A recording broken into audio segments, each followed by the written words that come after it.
Miami, Florida, Dade County, 305. Yeah.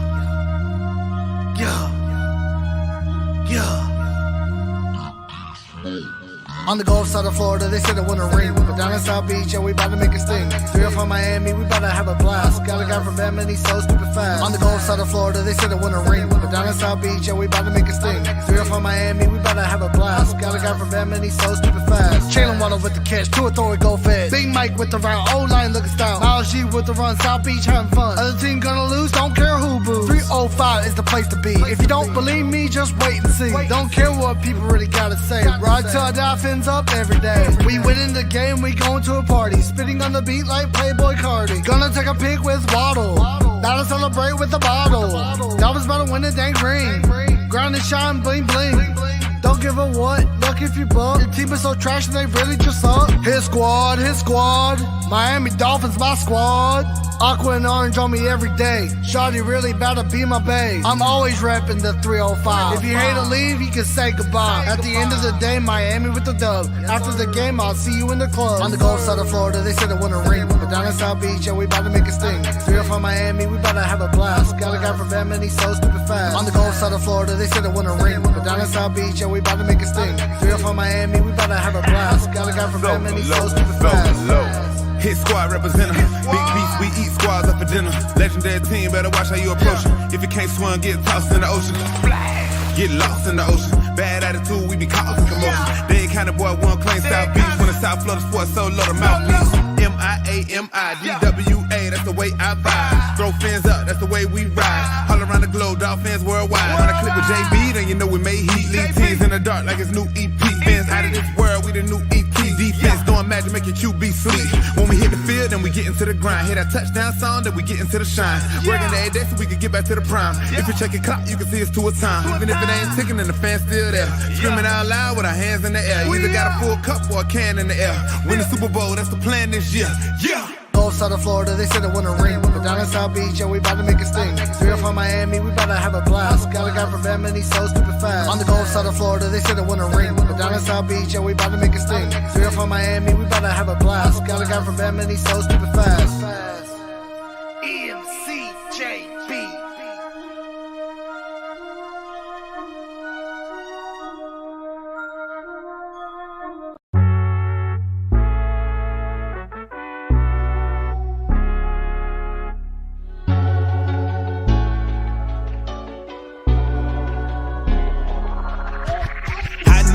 City rising, a little early, it's a bit surprising. Business moves, now we enterprising. Switch it up, now we improvising. Go to get in the winter column. Whole squad been trained to go. Phins for life, we throw the foe. Singing this just to welcome bro. To a time, to a time. Time to grind, time to shine. To a time, to a time. To a time, to a time. To a time, to a time. Time to grind, time to shine. To a time, to a time. To a time, to a time. My intuition told me this. To trust the coach, he holds a gift. He knowin' when to go with fits. So we knowin' when to switch. This year we got the golden pick. Time to see what that pick bout. Bad vibes get sent out. Only fans up in this house. We been waiting, yeah, we been patient. Now it's time to cash out, no discount. Super Bowl, yeah, we en route. I don't know when, but it's close. I don't wanna overhype, but I just know I like it. So excited, league gon' notice now. You should notarize it. They say tour from that rock. Shout out to Samoa and now it's time to lay the smack down. You think he Dwayne Johnson? Time to be the people's champ. Hit him with the people's elbows. Sit together like it's Velcro. You think you could stop us? Hell no. All day I dream about sports. I think I need some chateau custom with some darkest colors, just to let them know we here. Yeah. I know the whole city rising. A little early, it's a bit surprising. Business moves, now we enterprising. Switch it up, now we improvising. Go to get in the winter column. Whole squad been trained to go. Phins for life, we throw the foe. Singing this just to welcome bro. To a time, to a time. Time to grind, time to shine. To a time, to a time. To a time, to a time. To a time, to a time. Time to grind, time to shine. To a time, to a time. To a time, to a time. To a time, to a time. Really hope he the man. Hope we found us a gem, like the Heat found Bam. Wanna take time to thank Fix, cause he put on a show. But the young man up, in the whole city know. Time to catch all the blessings, cash out on investments. Ball out, don't choke, Phins want all the smoke.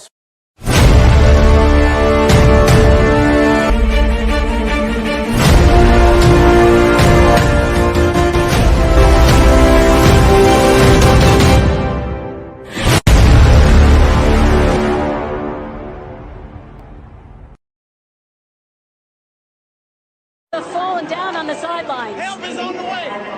Telling the fans, help is on the way. 808 touchdown. MCJB. Hey, Khalid, slap that boot. DJ Flair, make the money flare. Going crazy about the Phins, so we really about to win. Jalen Waddle too fast, he moves up with the dash. Clocking in his tour time, I was running through the line. 305 all day, ready now we gonna play. Spitting on the beat, you better watch out for the Phins. We going to the Super Bowl and really gonna win. 305 Miami Dolphins here to stay. Best be ready cause we not just here to play. Cheater with the catch, do it, throw it, go fetch. Big Mike with the route, old line looking stout. Aqua orange all day, 305 every day. Fins up, have a blast, defense make them crash. Two with the ball, wide receiver gonna catch it. Jalen with the touchdown, Waddle with it. Baker with the hit stick like he had a mod. Byron X, you know they both clamp guards. Phins up. Phins up.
Good evening, ladies and gentlemen. Thank you for tuning into Phinsaholics Show. I'm your host, Batman2423.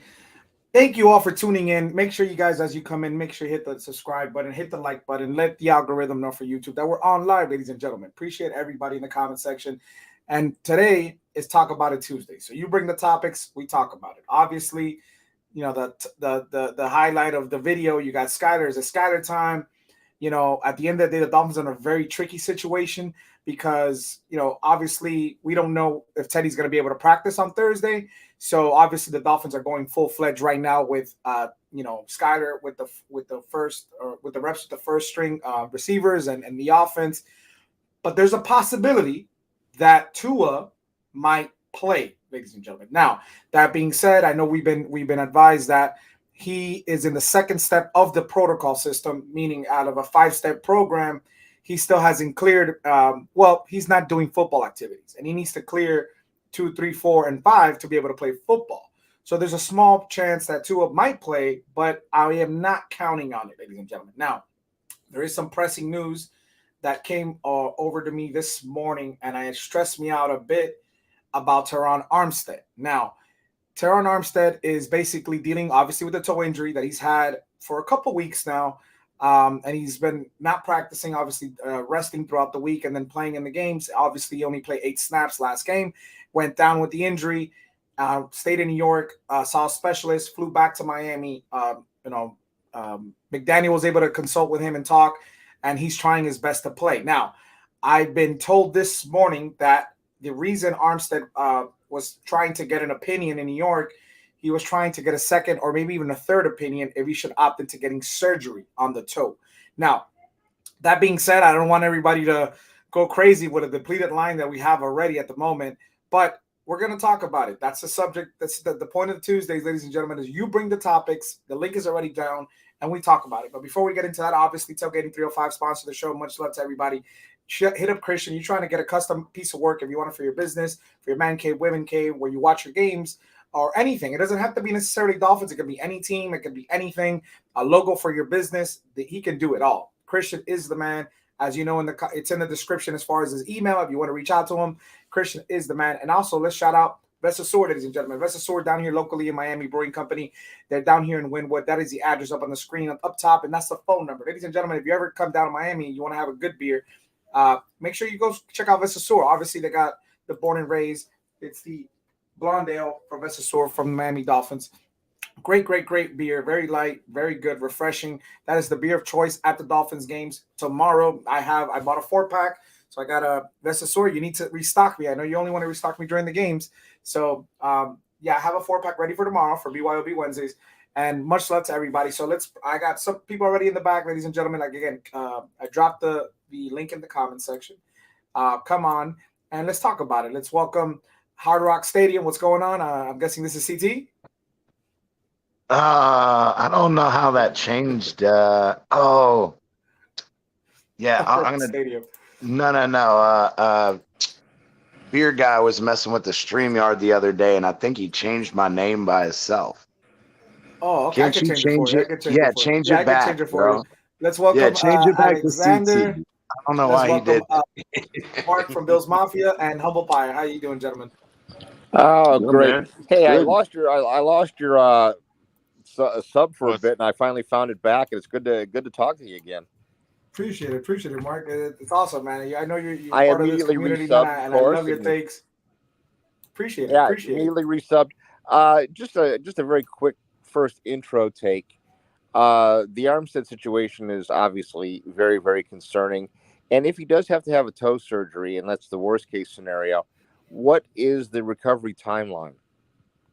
We don't know. I'm hoping it could be a month, at the very most a month, but it could be more. CT, what as far as your experience with the toe surgery, we don't know the significance of the injury, obviously, but CT, what would you say is a recovery time for a football player for a toe injury? I don't know. I mean, it depends. I mean, if it's strictly turf toe or, I mean, that's a very broad sense because normally turf toe is a ligament issue. But in reality, some of those toe injuries come with other issues, not just turf toe, whether it's a bone bruise or something like that. So that's really hard to really gauge, but it just depends. It depends on what type of surgery and what they're looking at as far as damage is concerned, because if this has been if this is an ongoing thing, I highly doubt that it's just turf toe by itself. What do you think it might be? Like I said, I don't want to venture to guess in the simple fact that, again, I mean, this is where the NFL and their reporting, broadly kind of screws us as fans, because I mean, a toe injury or whatever they list, it can be a bunch of different things. But as far as, I mean, as far as turf toe, shit itself and recovering from a surgery, I mean, it could be 2 to 3 weeks. Okay. Let's welcome everybody. Monty Phins. How you doing, Monty Phins? What's up, y'all? How y'all doing? Good. Again, this was passed over to me. What's going on, Chef Drew? This was passed over to me this morning. Somebody that's close to this situation, and that's why, like, I know nobody's reporting it, nobody's really talking about it, but take it with a grain of salt. Don't blow it up, I guess. But like, it's a strong possibility that he is considering getting surgery. hopefully it's nothing very serious like CT was mentioning. But even with, let's say, Teron Armstead were not to play, and I don't think Austin Jackson will be ready this week. So we are hoping for a miracle. We need Austin. We need somebody. To be honest with you, Batman, this is the way I look at it. This is a non-conference game. This might be the week to sit Hill, to sit Waddle, rest up the foot, rest up the groin, rest Armstead with the toe, rest Xavier, and then get everybody back for the Pittsburgh game. This game, in the scope of things, doesn't really have that much of an effect on the Dolphins. If they lose the game, it's a non-conference game. It falls as a so what. Mark, you don't understand. No. Mark, you want to know the reason why? No. Yeah, please tell me why. No games in the Colts game when everybody is around. Let's welcome Lewis. What's going on, Lewis? Everybody is losing. Everybody is losing their minds right now after the first two games, after 2 losses.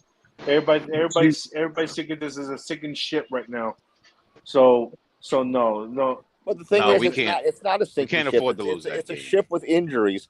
So let the injuries heal. Lose tell a that non-conference to a lot of game. the Rest Dolphin everybody fans, up. Yeah, but you find yourself in a deep hole trying to dig out. I was going to say, like, man, why did we just throw that game away? No. But we also got to put in that too many perspective, years though. missing the playoffs only by 1 game. And You that's know, been the crucial game. Right now. But here's what I'm saying, though. So if it's Armstead, if we're specifically speaking about Armstead, though, and those type of injuries, is, bro, best case, it's 2 to 3 weeks. Worst case, it's 6 to 8 weeks. So what are we going to do for the next 8 weeks or 6 weeks or however long Armstead's going to be out? Let's just take everybody out and let him heal up. Well, I'm not saying that. At that point, you're throwing the fucking season down the fucking toilet. It is an interesting question, because I brought it up today. I brought it up today on out of Iceman control Show. quick, CT. I get you guys, but it is an interesting. That's what I'm saying. I want to get the opinion of That everybody. one game can lead to a 7-game losing streak. I didn't want Mark to be the one to ask the question, because I asked that question today on Iceman Show, and I said, not saying to call the game a wash, but we're banged up right now. We're pretty banged up.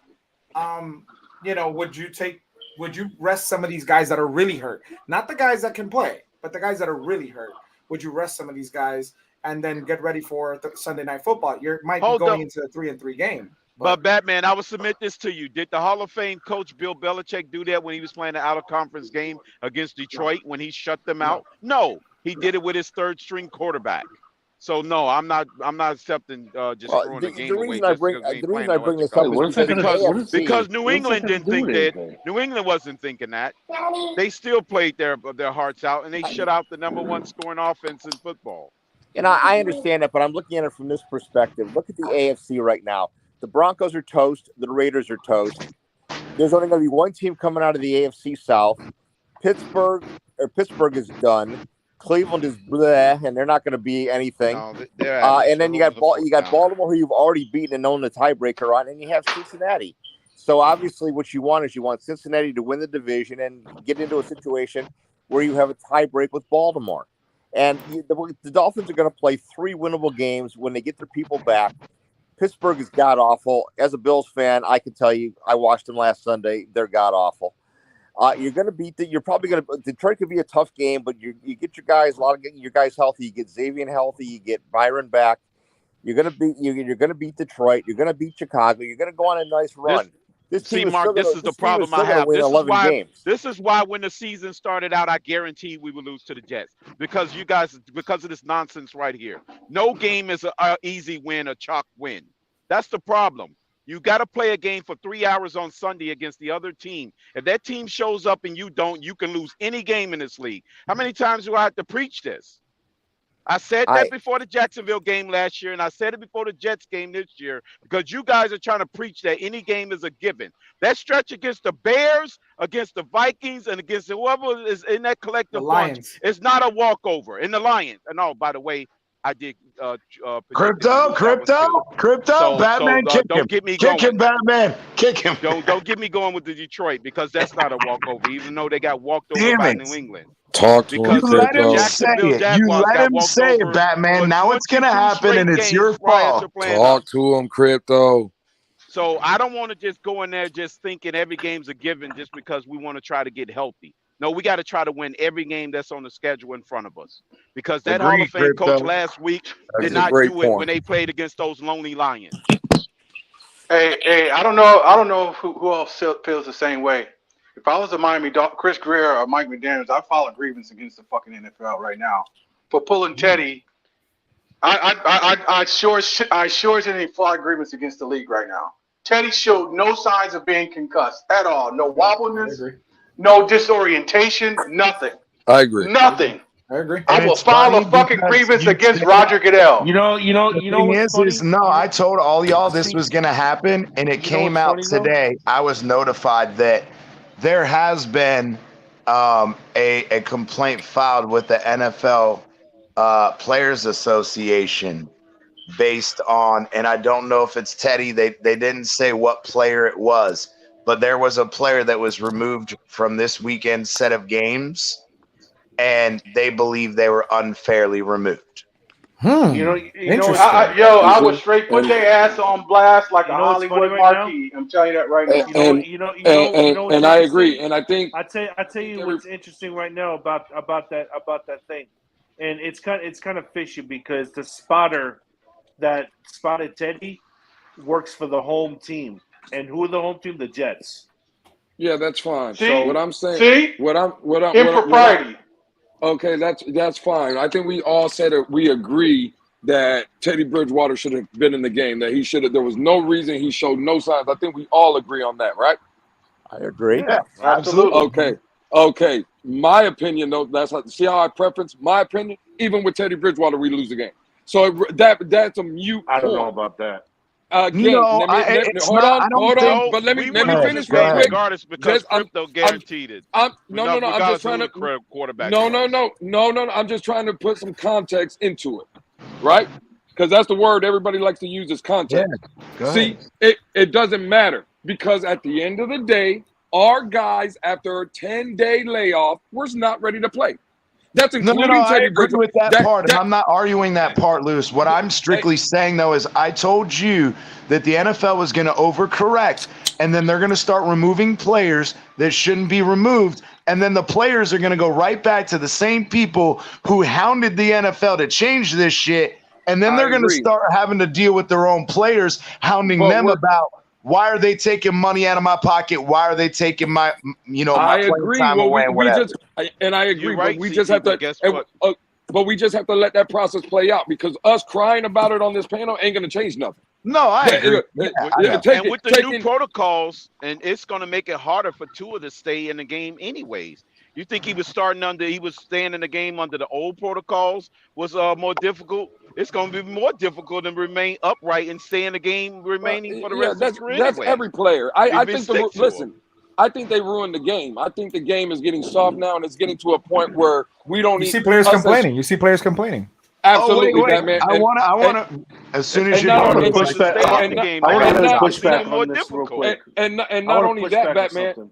And not only that, Batman, but what's real confusing is us as fans that are in the stadium or watching on TV. We don't now as fans, we don't know what the fuck's going on either because the rules change by the minute and things are happening so fast. You don't know. So it's just like it's confusing now. They're ruining the game of football. The game that we all used to love is the game they're ruining. Yep, exactly. And I want to bring up that first topic of Topic Tuesday. Another example of that is the bullshit with Tom Brady. He got slung around the same way that Tua did, and they call fucking roughing the passer. And then when what's his name, the other player that got knocked the fuck out while he was trying to slide, and they didn't call a roughing the passer on that. What the fuck is up with this shit? We already know. Chris Jones clearly had a strip sack fumble yesterday, and they called a pansy roughing the passer when it was a clear strip sack and a fumble on Chris Jones last night. Yeah, and that's my whole thing is it's not just Tom Brady though. It's happening across the fucking league. So what happened? So why didn't they throw a flag? I'm surprised you're not watching the game. So why didn't they throw a flag when Patty Mahomes got taken down the same way Tua did, the same way Brady did? They didn't throw a flag. Exactly. That's what I'm saying, bro. The fucking goalpost moves according to who you are. Exactly. Yeah, but they've been The calling rules change it fucking according to who consistently you are. across the league, though. That's what I'm saying, though. This shit hasn't happened to just Tom Brady. That's what I'm saying. Yeah. Well, so there's some stuff that came out. There's some stuff that came out today. I think Alexander was talking about it today on the Twitter Spaces, and he mentioned something about. I didn't know anything about this until today, where Alexander mentioned that the spotter or whatever that basically ruled Teddy out is a local from New York. Yeah, something that's like correct. That. Where did you hear that? I heard it. I heard it on the in Twitter. It was another space that I was in that I heard. Yeah, in Twitter, somebody put it. And also, and again, what does Lewis, it? That again, wasn't the only place I heard it. That was not the only place I heard it. I also heard it on the news. You know what? But you know what? You know why? You know why it don't bother me, Alex? I heard it on the news. Okay, that's fine. You could have heard it from New York media. On the New York media, I hope you know that. Wow. Oh, you and the buzzsaw up there. The New York. It don't matter where you heard it from. Let me ask you a question. If the guy was in Miami and he lived in Miami and we're playing the Vikings and they rule Kirk Cousins out, are you going to come out here and have that same energy and say that the guy's from Miami? No, because you ain't going to care. Hold on. All the spotters work for the local. Our local spotter. I hope you know that in every NFL team, in every NFL game. But if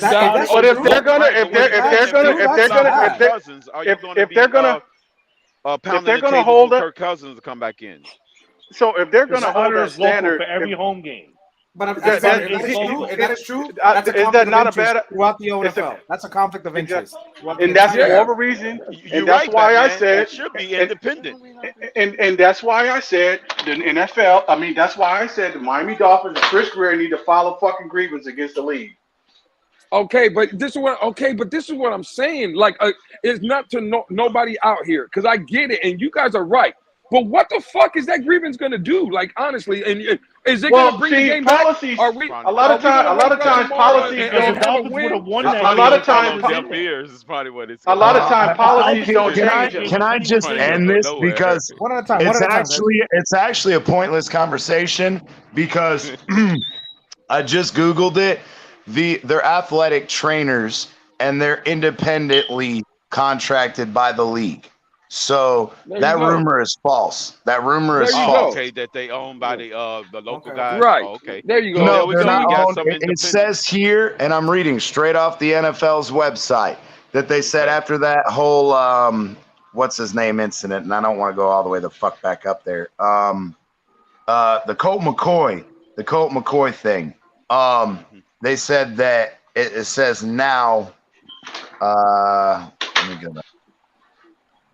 So let me ask you. Let me ask you a question. They're independent. They're independent, certified athletic trainers, and they are the ones that fulfill the role of spotters. So they're independent, just like the UNCs. So let me ask you this question. Affiliated. So let me ask you this question: wasn't there the neurologist that examined Tua in the Buffalo game? I mean, in the Cincinnati game or the Buffalo game. Sorry. Yes. That examined Tua. Was he independent? Yes. Yes. So the NFL Players Association discredited what the doctors recommend was what the doctor said. Oh, bro, don't even get me started on that. No, I'm not having that argument.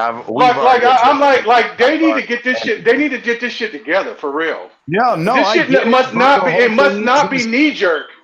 You're costing people their careers. That's what I was getting at before. I warned every fucking person up here that what's going to happen is, again, the NFL, and I said this all the way the same night as the Cincy game, before any of this shit happened. The NFL is going to try to scapegoat the UNC, and the UNC is going to be like, no, fuck you. I followed your protocol. Just because your protocol has a loophole in it, that's not on me. And I told you, they're not going to release his name. They're never going to even, and I said they're going to fire him, but they're never going to release his name. What happened? They fired him and they never released his name.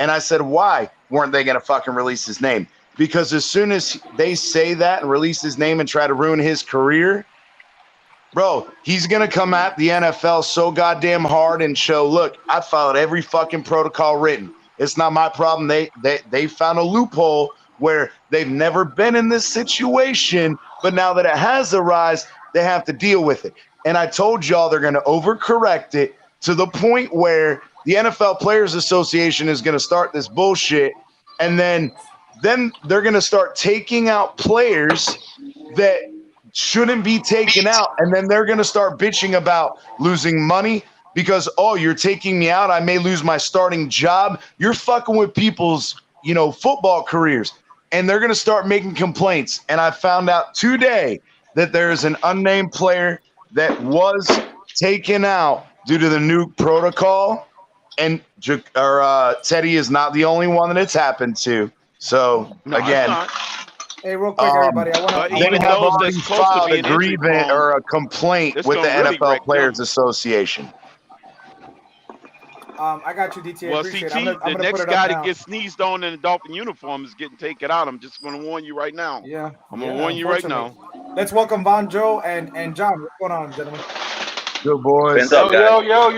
What's up? Hey, Von Joe's on the same page as I am, bro. Hey, CT. Yo. Hey, this is see what it is. It's filing a complaint through the league is one thing. Filing a complaint is not going to recover lost wages because you lost games and things of that nature. People were playing that on incentive-laden contracts that are losing money because they're getting taken out frivolously, prematurely. You got to get that shit in court. You got to sue these motherfuckers. See, but I think that's where, again, and it may come to that, but it's also to the point where once enough complaints are filed in the NFLPA, who are the same motherfuckers that were on the NFL's asses saying you need to fix this, right? They're going to be the same motherfuckers going to the NFL and now having to say, you overfixed this, and now the players are fucking pissed at you, and you better figure out a way to balance this shit out. It will be done, in my opinion. We just need, for this shit to just pass a little bit, bro. Imagine this happening to Patrick Mahomes or Tom Brady in the playoffs, bro. I mean, this is going to definitely impact many teams and many results. That's going to be It's only not going to happen to them. But this is how we do things, guys. When a truck hits a little bump and you're not paying attention, you overcorrect it, right? You oversteer. And it takes a while for you to get back on the road and be like, okay, I'm straight. Yeah. So just to answer DTA real quick. So yes, it's double entries. I think we're 5 subscribers away from the authentic player worn Xavier Howard jersey. So I'm doubling everybody's entries. It's $10 gets you 2 entries, 20 gets you 6, and 50 gets you 40. And if hopefully we could get it tomorrow. By tomorrow, we could do the drawing for those that have entered. So if anybody wants to enter, how is your chance, ladies and gentlemen, for the Xavier Howard jersey? Nice, that bro. being said, so yeah, welcome, guys. So I don't know if you guys were able to hear Von Joe and John about what we were talking about. Obviously the controversy, and you guys brought up a good point because that's something I want to ask. What's going to happen in the playoffs? Oh yeah, I heard you guys talking reckless earlier, talking some out there throwing games and having people sit down. What the fuck are we talking about here? What? Wait a minute, say that, Von Joe. No, having people sit Mark down. brought up a good point. Mark brought up a good point that I thought about today, and I said, "Wait, hold on." So Mark, hold on. That we don't need to do that. Pause. So Mark brought this point. He did, but I was going to bring it up. I brought it up today on Iceman show. Fuck's sakes, mate. I mean, yeah, listen, we can't because we missed the playoffs too many years in a row. Fucking Buffalo was banged up when they played us. They didn't sit down there and starting linebackers and people with Nixon injuries. So why would Mark even bring up Mark, why would you even bring up a talk like that? You guys didn't do that, did you? No, y'all sat there and went next man up. You did next man up and played. You didn't sit down, Josh. 5 players against Pittsburgh. They said Edmonds, Poyer, McKenzie, and there's a couple others that could have played and didn't because they were preparing them for Kansas City. This is a game that's meaningless to the Dolphins per se. If you look at the scope of the rest of the AFC, what are you talking about as meaningless? Where are the Vajra, let me finish. Game is meaningless. Let me finish. Look at the rest of the teams in the AFC. Raiders, done. Broncos, done. Texans. Not necessarily. Done. Raiders ain't I wouldn't necessarily put, done. They played a Raiders good are game 1-4. yesterday, man. They had some not. games that's totally Mathematically, they're winnable. They probably the So best hold on, 1-4 hold team on, in the history. hold on, Crypto. Let them finish, because Okay, the Raiders are okay. 1-4. They're finished. They gotta. The Chargers are going to improve. As a matter of fact, I think I have a bold prediction that the Chargers are going to end up trading for TJ Watt. All right, cool. Keep going through your list. Keep going through your list, Mark. If you look at Mark, focus. I am okay. Anyway, let me get back to it. So anyway, I think the Chargers and the Broncos are done. You got you got one AFC. You're going to have Kansas City and the Chargers coming out of the West. No wild cards coming out of the South. You look at Baltimore and Cincinnati are the only viable playoff teams in the Central, and Miami and Buffalo, and we can throw the Jets out there. And I hate to say that because I don't think the Jets are very good. Those are your potential playoff teams. Everybody else, you're going to have one team out of the South, two out of the West, maybe what's the two record out of of the the North, South? and then you're going to have two out of the East, and that's 7. So what's the Everybody in the AFC division's South got at record? least 2 wins. Let me try to pull it up.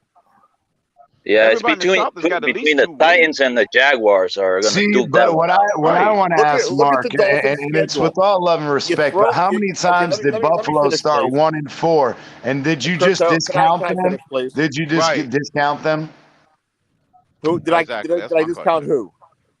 I was saying there are teams just like the Bills that, okay, if they started 1-4 and they have in previous years multiple times, did you just discount the season and be like, fuck it, we're finished? No, but I take a look at the teams, the schedules, who they play, who's still left on their schedule. So hold and the on. weaknesses So and you got strengths of 3 each of the people. That teams. much time and people. knowledge. I would love to fucking sit Hold down. on, Mark. You Hey, have let's 3 see this people real quick. fighting. Right. You have Can 3 you guys people see it? fighting in the North. Yeah. You have 3 teams fighting in the North. No, you have Right. 2 teams fighting in the North because the Browns aren't going to be competitive. They're going to run to the stretch They're of right games. around 500. Okay, look at their schedule coming up. Quit looking at what it is. Listen. Look where it's Fuck going. that schedule You shit. realize the Because we Browns sat there. lost Hold on, 2 hold on, games hold on. already they shouldn't have lost. Hold on, Crypto. At the end of the day, fuck all that. Look at the schedule. Nah, fuck all that. We looked at our schedule. I We want were to see supposed it to just win out of that. We weren't supposed curiosity. to Go lose down, last go week. down, If go you down. look at the Dolphins' schedule, if they Green Bay wasn't supposed to lose to New effectively York. rest their players No, on Mark, Sunday and lost to the I'm That's done Vikings. what with Mark that. don't understand. I Green just gave him Bay, that lecture, Von Green Joe. Bay wasn't You don't able to, understand that. wasn't supposed to lose to a beat up New York Giants. Stop that. Exactly. The Well, Green Giants Bay's not got a very 4 good teams. football team either. The Giants division, everybody trashed the Giants division and said you'd be lucky to win 8 games. Already, 3 of the 4 teams got freaking 4 wins already. Look at who So they what happened to all played. that energy about Good that? God. Look who all they played. They played a lot of teams that beat other teams. The This weekend's going to suck, Exactly. bro. Chargers can beat Carolina, right? Who beat Carolina? So that's next week, right? That's this week coming up, yeah. Okay, yeah, Hey, this for week. all My bad. For all y'all Saints. watching the game, you might as well mute your fucking TV because we're going to be on Fox this weekend. So we're going to get some shitty announcing. So I don't even know if I'm going to be able to catch that one. Rams. They play Rams. I'm sorry. Carolina plays Rams. Chargers play Denver. So that Denver again on Monday night? Again? Yeah, you can't get enough of Russell Wilson in the 8-yard passes, I guess. Hey, somebody's got feedback. Somebody got to close YouTube. Somebody's got to close YouTube. Somebody has YouTube open. Hold up. The fucking feedback is ridiculous. Okay, so we got Tennessee on a bye week. Vegas on a bye week. I can't believe so I did my part just in case. Damn Monday night games, man. Okay, somebody got something playing in the background, bro. Yeah, it's true. Yeah. Probably somebody watching trying to tell you that fucking 10 seconds ago. Somebody's watching cartoons. Bro, there's 10 people talking and it sounds like 40 people talking. How the hell does Denver get so many primetime games, man? They thought they were going to be good this year. They signed. Hold on, guys. Why you acting like the NFL sits there and makes the schedule on the fly? When they signed Russell Wilson, it's a very I agree with what Bonjo's going to say. But hold on, they signed Russell Wilson. He's a primetime quarterback. Exactly. That's where I'm at with that. You play 4 games against an NFC conference, and then you play 2 random, or not 2 random games, but 2 games. Yeah, well, against we realized that freaking or the NFC that are in that were in the same standings They place we were signed last Russell Wilson when they made the schedule. What are you talking about? Yeah, but it doesn't matter though, Von Joe. I love you and I know what you're saying, but at the same time, this is where the NFL has to step the fuck up and say, "Hey, we're gonna make they can't every move no. it. Let me finish real quick though. After game five, they should be able to flex the rest of them so that they can fucking give other fucking good teams exposure, because all that does is help the fucking NFL. Why are you going to keep putting the Broncos up there when they suck donkey dick? And then we're going to go, no, we're going to keep making primetime fucking viewers watch this garbage. CT, they are playing the charge. It should be flexible. Speaking of that, by the way, hold on, guys. I guess that they wouldn't have the NFL, Monday night game. Real quick, guys. Hold By on, the way, flexing a Monday night game. I guess people are complaining about our Pittsburgh game Sunday night, and I guess there was conversations of the game being flexed, meaning it wouldn't be a Sunday night game. But I guess as of right now, it ain't gonna happen. It's still gonna happen. Yeah, no, they don't allow flexing until what is it, Crypto? Like week 10 or week 12 or something like that. Yeah, but that's not flexing. No, that's not really flexing Monday night game. Daytime is flexible.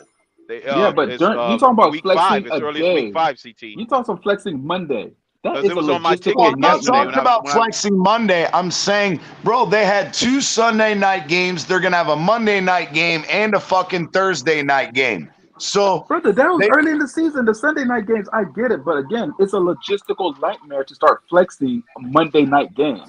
Flexing days. No, I'm not talking. I'm saying like on Sundays. On Sundays. So, for example, say the Dolphins are playing. I don't know later, or I don't know. Not even the Dolphins, but say again, we have Broncos and some other shitty team on Sunday Night Football, right? We have shitty teams playing on Sunday night, and the 1 o'clock game has a better matchup for the Sunday night game. Make those fuckers play at 1 o'clock in the fucking afternoon if their teams suck, and let the better team and the better game be Sunday night. Well, you get what I'm saying? I'm not trying to say Monday to Sunday and all that. Apparently, this is the first year that Monday night games are going to be flexed out of Monday night if they're not good team, if they're not good matchups. So they have to give 2 weeks warning. That's you the can deal. go as early as week 5 because that was on my ticket when I was at MetLife Stadium. Mark just said it. You got to give a 2 week warning because I'm telling you that's a logistical nightmare. Yeah, because Denver's playing again. Denver's playing But again. they did say week as early as week 5. Actually, I'm looking at it right now. So it says the flexing schedule procedures say that the only flexible game as of right now is Sunday night from week 5 to week 10. And then it says every other flex game doesn't start until week 12.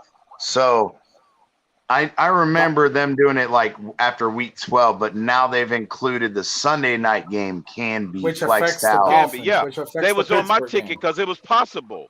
That was printed on my Jets Dolphins ticket. That game could have been flexed to Sunday night.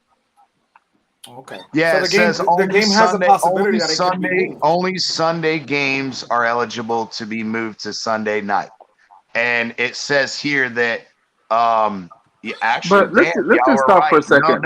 You were right. It says if they flex a Sunday afternoon game to Monday, that they have to give the teams 10 days notice. It says on there. Logistically, it's just a nightmare that the NFL don't want to do. No company want to deal with. But listen, at the end of the day, look at the name of the quarterbacks that's playing in prime time. We act like this is not a quarterback-driven league. No, but let me ask you a question because based on what you're saying, CT, based on what you're saying, and Mark, let me get this straight. If we come and we have confirmation that Tua's not going to play against Pittsburgh, and there's 10-day notice, they can flex us out of that time, out of that. They could, yes, if there's a better game. It says they have to give a minimum of 10 days notice. Wow, bro. So we will have to know by next Thursday. Jesus. I don't think they're going to flex the game simply because Pittsburgh, as lousy as they are, is still a draw. But pull up the schedule for that week. Let's see what other games are there that might be flexed. Yeah, they will have to let us know Thursday before the Vikings game about flexing the Steelers game. For next week, for the Pittsburgh game? Yeah, for the Pittsburgh game. Yeah, they will have to let us know by Thursday. Yeah. Because remember, that's also a Seattle network and issue. Los Angeles? Seattle and Los Angeles? No. What's that, an afternoon game? Yeah, it's a 4:25 Cleveland, game. New York, Right. Jacksonville, That's an Tampa, afternoon.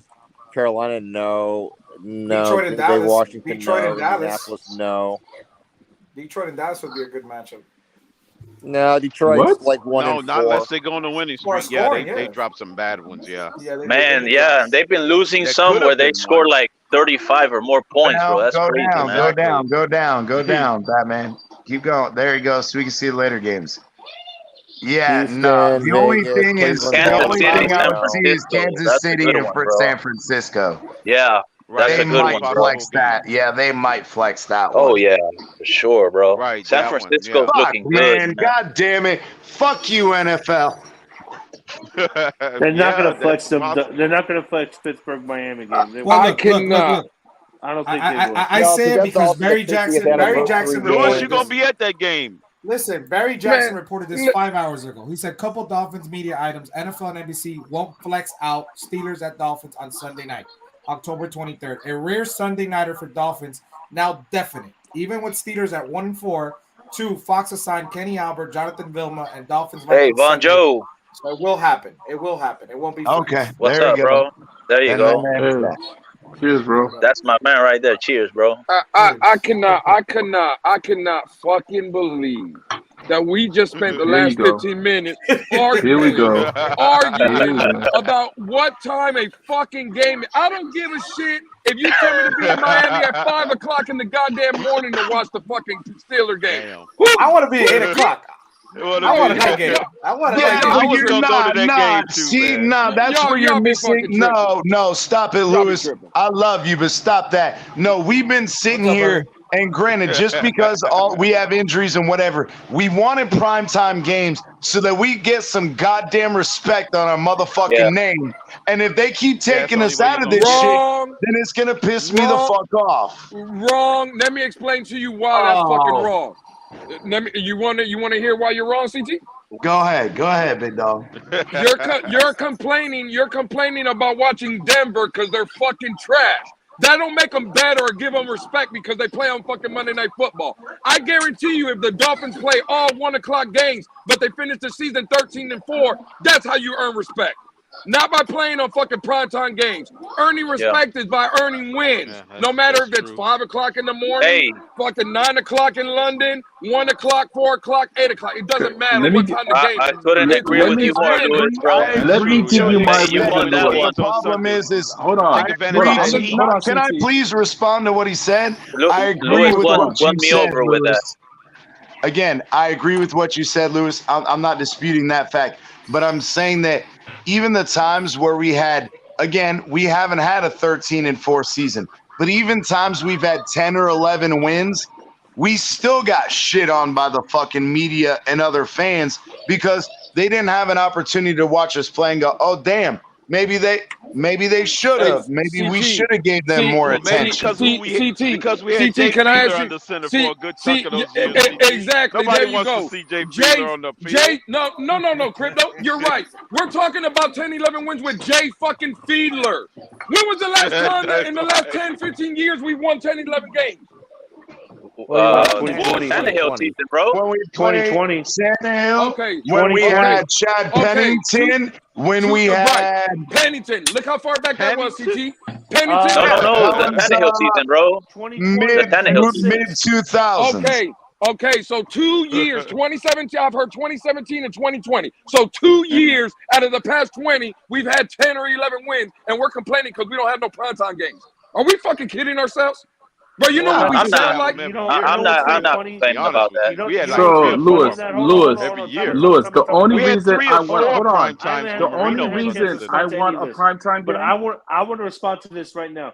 You know, let me tell you something. You got teams that only win 3 or 4 games that have 4 primetime games the next year. 4 or 5 Name primetime them. games. That's because they playing against somebody that either one Name of them. The Bears get prime or time games an because elite Chicago. quarterback. The that they playing Bears against. get That's because they playing one. Aaron Rodgers. That's probably The Bears why. get Aaron Rodgers. Name me the other primetime games you see the Bears. Let me tell you something. You one time had a freaking 2 teams on Sunday Night Football had a freaking combined 5 wins between the 2 of them. Okay, so that's one game. You're talking about one game, Alex. Sunday okay, night. keep going. No, there's been several. There's been several. Name them. The Name them. Name them. Sunday Okay, night. name What them. you talking about? Name them. Lewis, the reason why I'm going to respond to this is I want the primetime game. It's just easier to watch my fucking Dolphins. All right, I live in there fucking you go, Orlando. Vonjo. I can't That's the best argument I've heard all night.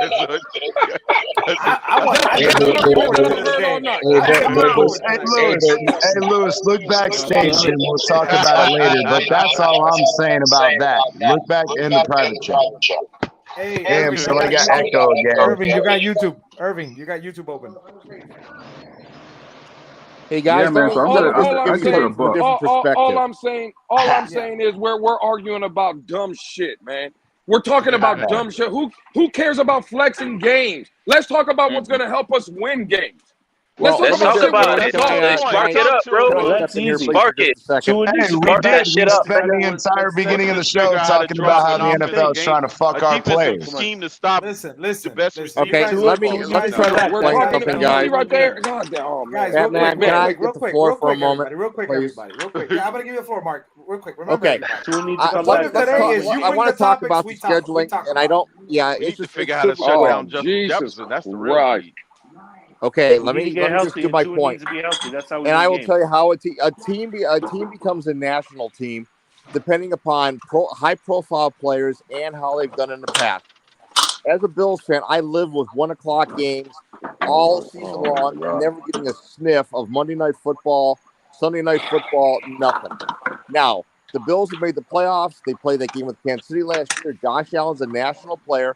And when you start winning and when you have a national player that everybody wants to see, you're going to get a boatload of primetime games. I think if the Dolphins and Tua comes back, wins 11 games, makes the playoffs, wins in the divisional round, you're going to get 4 or 5 primetime games next year. That's the way it works. We know this. Yeah, Denver didn't do anything but get Russell Wilson. Denver didn't do anything but get Russell Wilson. They're not going to give it to us right out of the gate. It's a primetime quarterback. I'm with Lewis about the next talking point, bro. What's up? Spark it up, bro. No, I'm just saying. We're sitting here again talking about primetime games. And what time we're playing the Steelers. Change the subject, the only reason why I brought it up, way Von Joe brought it up. I don't want to lose one game I've been looking forward to go to all year. You know what I want to talk about. Listen. You know what I want to talk about. Let's go. Let's do it. Let's talk about it. That means somebody's going to score 40 points. That means that I'm letting you know right now. The coaching of this team has been suspect. I don't care what no one says. The facts of the matter are, whether it hurts our feelings or not, we had one good quarter against the Ravens. When we came back on the Ravens, which was an impressive win, we were down 35-14. We scored 13 points against the Patriots. We scored 21 points against the Bills. We scored 15 against Cincinnati, and with this easy narrative of easy games, we all sat up here and picked our dead up. Hey, Irving. The echo's starting again. Yeah, man.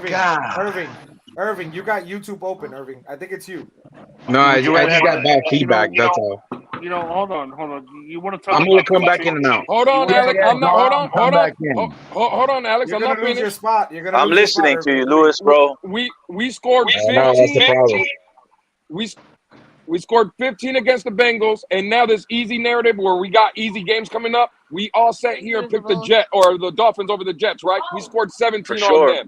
And all season, all we heard was Coach McGenius, Coach McDaniel, this offense, it's a quarterback friendly and stuff. And this is the problem right here I have, right?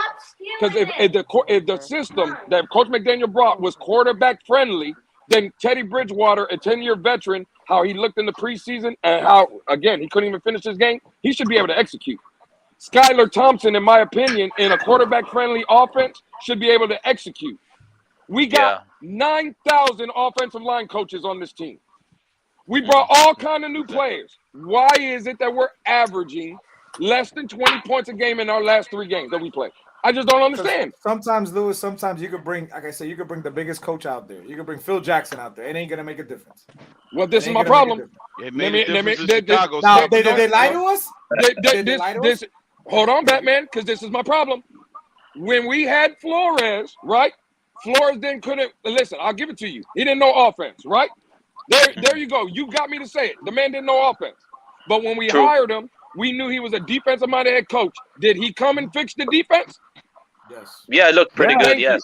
Yeah, McDaniel, we had the opportunity with with Caldwell to have both sides, and something didn't work there. Well, and this is where again, wait. I'm not saying it was Flores' fault, but what I'm saying is we're in the same situation, the same exact situation, because Mike McDaniel came in and we're trying to fucking quote unquote depend on Josh Boyer, and I don't think either of them are fucking living up to the fucking bargain at this moment. Josh Boyer, you can't criticize. You cannot criticize Josh Boyer. You want to know why? You can't criticize. Hey, look at all the you can't criticize nobody on this team. Injuries that Josh Boyer's had to deal with right now on defense. I've been talking for the last 4 minutes. I've been talking. I agree with Alexander. Guys, one at a time, guys. One at a time. I know you agree with Alexander. Uno a la vez, coño. I know you agree. I know you agree with Alexander, but this is why you and Alexander are both wrong. Because I sat up here for 4 minutes and I didn't mention Josh Boyer. See, again, yesterday y'all were bringing up the defense. Today, again, y'all bringing up the defense. We're not a defensive-minded head team no more. We got an offensive. We got an offensive minded head. Yeah, but we don't listen. He's here to fix the. Don't try to gaslight me on that. Last night, Lewis, I told you.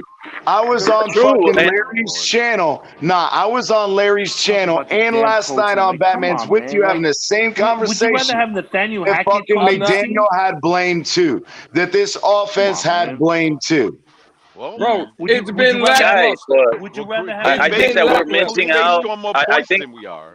Guys, but I think that we're missing the fact that obviously losing your number 1 quarterback and your number 2 quarterback and having a number 3 quarterback with tell that to New England when they put up 30-some points with their third quarterback. Yeah, but I think their defense did all of that. If I'm not mistaken, bro.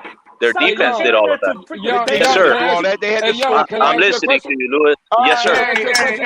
Hey, we can't hear nobody. So come on, man. Let's give everybody an opportunity to talk. Let's give everybody an opportunity. Yeah. Okay. I'm sorry. My fault, Batman. You're right. Go ahead. Ears open on my part. I want to push back against this because you want to compare Ben freaking Zappi over a Detroit team that's absolutely trash on defense. Okay, that's absolutely trash on defense. Okay, so what? They didn't score on offense. Yeah, bro, they're still dropping 40 burgers. They still dropping 40 burgers, dude. New England has a good the New England defense scored offense in the league. Freaking Ben Zappi. You're gonna just gloss over that. Freaking, oh my god, bro. Bro, they've dropped 3 fucking 40 burgers in a row, and they've scored more points than any fucking team in the league. Would you rather Nathaniel Hackett coaching this team or Mike McDaniel? Pick one. Who would you rather have coaching this team? That's a false equivalency. Yeah, that's whether the fucking head coach, it doesn't have anything to do with it. It has everything to do with the fucking premise that Dan Campbell is an offensive coach, right? And yes, he had his trials and tribulations in Detroit, but these motherfuckers finally got it together, and you can see this shit. You can see it. Right. Can I say something? Bro, when Crypto, and I love you, Crypto, and Batman's got to start kicking you off, is he fucking mentioned Detroit in the fucking off season, and then everybody's like, oh my god, Crypto's fucking nuts, and all of a sudden these guys are dropping 3 straight 40 burgers. But are they winning? Exactly. No, they're not winning, right? Yes. They're not winning. That's because they're not winning. That's because of their defense and their coach. If you gonna score if you're gonna score 40 points. So I just want to make hold on. And so let me say something. And with this narrative, Alex, but you gotta give everybody a chance to. Alex, you gotta give everybody a chance to talk about this. because Alex keep crying about this. So we're gonna get off that. So our team was We promised would an have O beaten the line. Jets on Sunday. Our team was promised a offensive line. Where is my O line? So They've been shelled we by lose. injuries. Can I say something? Shelled by injuries. We have Can I say one. something? Hold on. No, We had one can I major say injury. something? What are we talking Can I about? say something? Can I say something? Listen. One and a obviously half. We Jackson. brought Stop. Listen, we AJ to have. we brought two guys to our O line from that are new that have improved this offensive line. True. The hiring of the people they brought in obviously hasn't panned out because Liam Eichenberg is the left-rated guard in the entire NFL, and you have obviously lost Austin Jackson, so you've been playing Greg Little, and Greg Little now is ranked. Hold on, Alex. And Greg Little is ranked the worst right tackle in the entire NFL. And I go back to what I reiterated, and I used to get pushback from the entire fan base. And I said, we don't have enough pieces on this offensive line to be successful. I don't care if you have Tyreek. I don't care if you have Waddle. I don't care if you brought in new running backs. I don't care if you're bringing a quarterback, a coach that's a quarterback friendly, and all these O-line coaches, and you brought in Wes Welker. It ain't going to do shit if you can't improve the O-line. Now, did we look improved in the first couple games? Yeah, of course. We looked almost average, but now we're getting back to reality. We have a garbage-ass offensive line. Teron Armstead and Hunt and the center and Connor Williams are the only prospects we could move forward as an offensive line. So Batman, I will give you this, Batman. They could have left Connor Williams. Alex, I want you to puff out your chest when Detroit puts a 40 burger on us. Don't have me go predicting that as well. Because Byron Please Jones don't, will be back. Crypto, please. God damn it, Crypto. Why do you got to keep doing this shit to us? Right. Don't do that, bro. Batman, hold on. Batman, I would give you that. I would give you that, Batman. No, not because Byron Jones is hold stealing on. money from the You guys team. talking about Detroit? He's Will Fuller Anyways. 2.0. Listen, Batman, I would give you that. I would give you that, Batman, that you did say we needed our O-line, that we were not completed. I'll give you that. You stood on that. Congratulations. You were right so far. Because as of right now, and I gave you pushback on that because I said, no, these mofos brought in goddamn 5 people, 10 pair of fucking eyes to fix goddamn O-line. Give them a shot to fix the O-line. So far, that O-line hiring staff is trash. Big facts. Big facts. Nobody wants to talk about that. Nobody wants to talk about that. Hired. We talked about it last night, Lewis. Do you not remember? Can it be okay? You're right, CT. That these guys are good. A bunch of excuses not to open up no locks. Could it be an Hold on. option? Could that be an option that the players could actually right be that now bad? we're 3-2, right? Because listen, you're telling me Eichenberg has been here with two different regimes, and he still looks like trash. We was a Josh Allen football in the dirt and a freaking Baltimore Ravens meltdown for being 1-4. Irving, now you're gonna go along with the media. That goes back, and everybody's speaking over each other, and nobody can hear shit. So, and you know damn well we was a one Josh Allen football in the dirt for being upside down. Stop it. Oh my God. Actually, no, because Tua would have led us to a victory if that happened. Right down the field. What up, Aqua? Because they missed a 39-yard field goal. Yeah, guess what, Alex? Like 10 points. Hold on. Crypto. Let me just end this. At the end of the day, Alex, I don't want to hear if Tua would have, Tua could have. Tua's not here again. But yet we're 3-2, and that's fine. Again. Hey, I'm a big Tua guy, and I respect that, Joe. Vonjo, you're right, Vonjo, did I not tell y'all last fucking season, Vonjo, you were around. You know that I fucking flat out told y'all Austin Jackson wasn't the fucking answer and that Liam Eichenberg was not the fucking answer.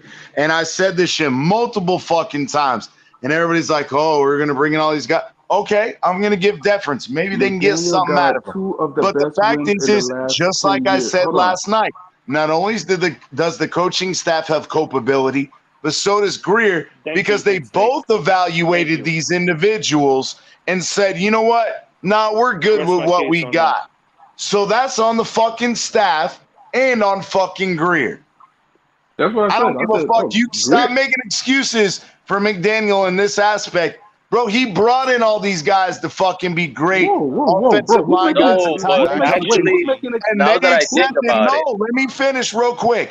Bro, Yes, these are the sir. same guys that everybody said John Embry's so fucking great, and yet we got Smythe playing over fucking Gesicki. The fucking organization cannot decide whether they want to trade him or not. They're not going to fucking, they're going to present him in the preseason. Then the fucking regular season comes around and you're going to use him sparingly. Bro, it's a fucking mess. It's not a This mess. is a fucking mess. It's not a mess. Not yet. We're ranked Not 32. yet. I agree. Not a Oh, mess. no, Not yet. I love We you, have Vaughn. injuries, It guys. is past the fucking mess. At this point, No. we're wondering Not whether yet. fucking come out and put caution tape on it. CT. I 3 didn't and say 2. that. 3 and 2. 3 and 2. 3 and 2. It's not a mess And yet, you can man. say that 3 and 2 all you want, bro. But I'm the one that brought up the point, Alex. They didn't It's know what looking fucking messy. McDaniels was gonna do coming out the jump, right? Alex act like Well, we why blew out is every it team we that beat. now all of a sudden it's week 5, right? Oh, what did I tell you? It's gonna take 5 or 6 weeks for defenses to start catching up on what McDaniel is gonna do. And And especially when you have injuries. and at some That point, speeds up your the offensive genius has to fucking flank these guys. Oh, well, I anticipate they're going to make these adjustments. So fuck that. I'm going to make these adjustments. And I haven't seen that yet. I agree. Yes, we've had injured quarterbacks and injuries across the board, but I don't give a shit about none of that. My thing is I would expect that we'd be able to put up more points than we have. And yes, our defense has carried us, Lewis, because I know that's what you came on camera for. Yes, they have carried us in games, but we've also put in a situation where our special team sucks donkey dick. They're fucking having issues. Bro, I just said this whole fucking team is a goddamn wreck. It's a fucking train wreck. CT. Not yet, bro. Hold on, guys. There's a difference between something being messy and it being a mess. Guys, I have to keep debunking Alex for some weird reason. It's getting annoying. But Alex, you keep saying that we have injuries. When Baltimore had their whole secondary decimated, did we give them a pass? No. When Buffalo had their whole secondary decimated, they were still favored to win by 3.5. Did we give them a pass? Dude, be quiet. Did they give them a pass? Yes or no?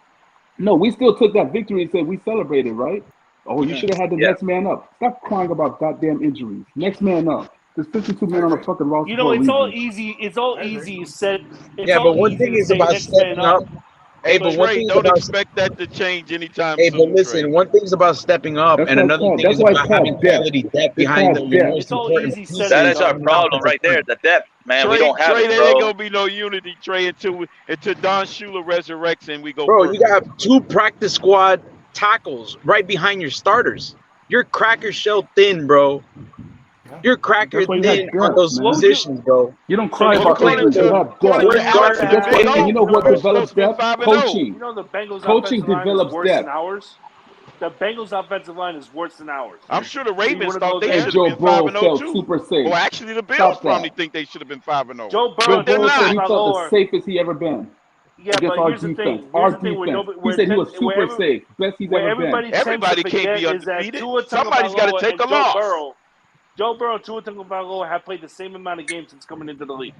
Yes. What They is the whole played the entire same amount of season? games.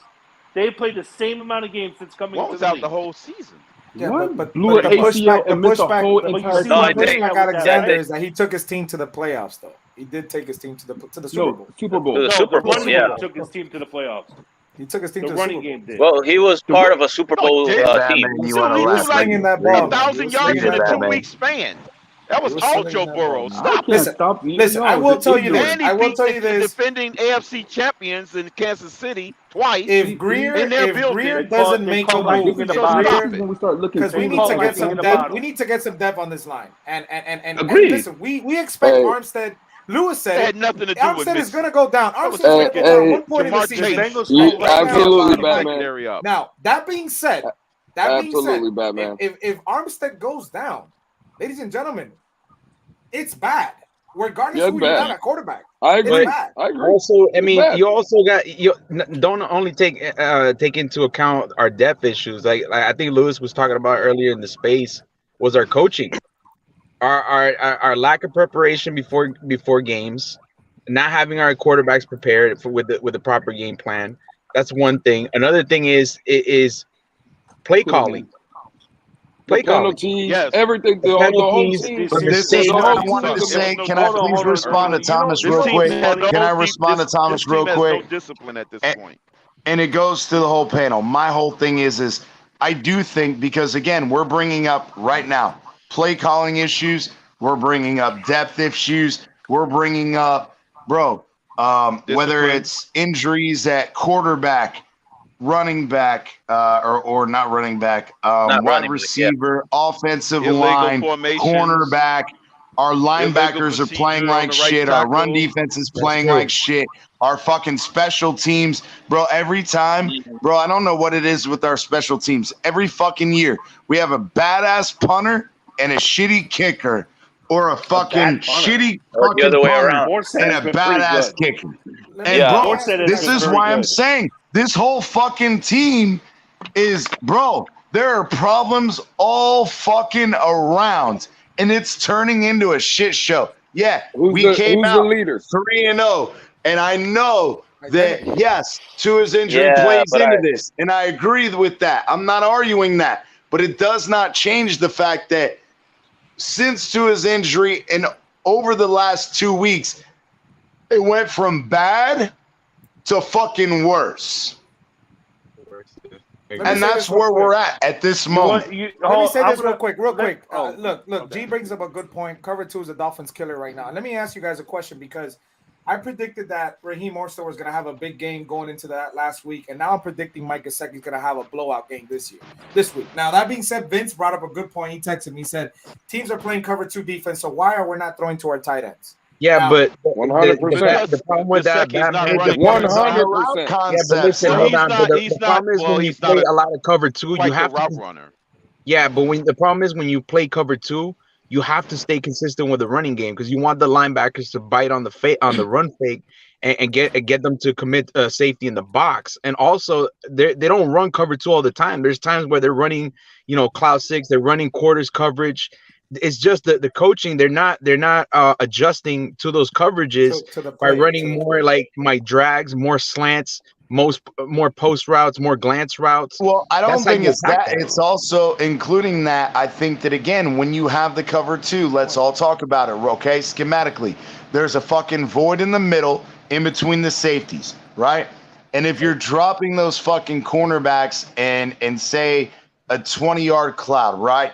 So you're letting them, even if somebody tries to go over the top, you're going to have underneath the corners and the safeties on those out corner routes. But if you run a fucking play design where you have a slant across the middle to expose the linebackers, you have a fucking corner route going out to the right side, and then you have a drag or an out route underneath. Either which way, it doesn't matter. It puts the cornerback and the safeties in conflict. And I haven't seen things like that. I've seen where what the Raiders did last night and run into each other. And that's the thing. Like if we're gonna play with Skylar Thompson and they're playing that cover 2, you want to put the ball just like Renfro and freaking Adams ran into each other's coordination. That was a crazy. But the thing is, we know that in cover 2, the soft parts are that fucking deep third on the outside of each fucking corner, behind the cornerback and outside of the safety. Then you have the fucking space in between the safeties, right? And then you have anything underneath that you want to try to scheme up. But my issue is, again, it is too early to panic. We also have, and this is where it's the forgotten soft part, is the fucking seams in that cover 2. When you have those inside seams, it's over the linebacker, it's under the cornerback and under the safety. And I haven't seen a lot of seam routes. We threw a couple to Gesicki in the first 5 games, but that's 2 or 3 of them, maybe. Where in the fuck is that concept more often? if they're showing us cover 2 consistent. Can I ask everybody a question? And I want to go around this panel and ask everybody a simple question. And Batman, that ain't true right there. Dep, if QB1, we'd be 5-0. That's a lie. Yeah, we don't know that. Well, actually, I say it's possible. But let me that's a big old talking point that needs to be dispelled right listen, now. when you run that, Batman, when you run that cut, hold on, because Alex, he real lost quick, the real quick. Cincinnati game. Listen, real quick, when you have Alex, that, go right after Irving, Alex. Right after Irving. yeah. No, the problem is when you run that cover 2 and you have Mangasecki running down the seam. You broke up, Irving. You cut up. Agree, but the problem is we put in fucking Tanner Connor who can't fucking hold on to passes. Yeah, but the thing is, because the thing is that they reacted at Tampa 2 with that linebacker dropping back in coverage where it becomes that cover 3 pre-snap. And you have to have an anticipatory quarterback to beat that linebacker to throw the ball way before the safeties start crashing down on that zone. So but I agree with that. But at the same time, though, you also understand, Irving, that if you're in that situation, if you don't have a player that can manipulate the linebacker, okay, even if I don't have that linebacker opportunity, you still have a concept where you have a corner route going to the soft part of that cover 2. Even if it's cover 2 man, you should still have that corner route open, and you should either have the dig or the out route open based on the fact that there's 2 players there. The corner, even if they're playing up on the line, you still have one guy with the free release. So we're talking about this quote unquote Mike McDaniel genius, and here I am. I'm a lowly, lay person, whatever. I have medical experience, but I don't have coaching experience. So if I can see this shit, how is this not fucking bro? How is this not easy for Mike McDaniel? If I can see it. But if I want to ask everybody a question, Batman, I want to start with you. Do you have faith in this coaching staff to fix it? Yes. CT? We got good players. We do got good players. I'm not gonna sit here and lie, but there's certain aspects that I got pissed and I said to myself, they're getting too comfortable thinking they're gonna coach up some of these guys. I thought they could coach some, but not all of them. Not all. Hey, Batman. Yeah, but the fact is we all knew that Austin Jackson was worthless. We knew fucking Eichenberg was worthless, and we sat there and said, no, they're gonna fix him, blah blah blah blah blah, and guess where? Oh, Austin Jackson has an injury. Then Greg Little comes in for him, and then he's the worst fucking tackle in the fucking NFL. And Eichenberg, I guarantee if you go look up fucking left guard positions, he's probably ranked near the goddamn bottom He is two. the worst. He is the worst. So Eichenberg is the worst, and so is Greg Little. So we have 2 of the worst offensive line in the fucking NFL. So y'all not gonna let Alex finish the You're right, question. CT, because we hired all those new locksmiths, and no locks got unlocked in the offseason. Yeah, CT, do you have? I'm sorry, Alex. Go ahead, man. Do you have faith in this coaching staff that they're going to fix it? Yes and no. So I think, again, I made this point last night on Batman's show, is you as a professional, yes, you can coach up any fucking player. The issue is how far can I coach them up based on their physical talent? Keep that comment up there, Batman, because I want to say something. So keep that up. But go ahead, CT. Yeah. No, I was just saying people don't understand it, and this is where I gave Austin Jackson hell and whatever.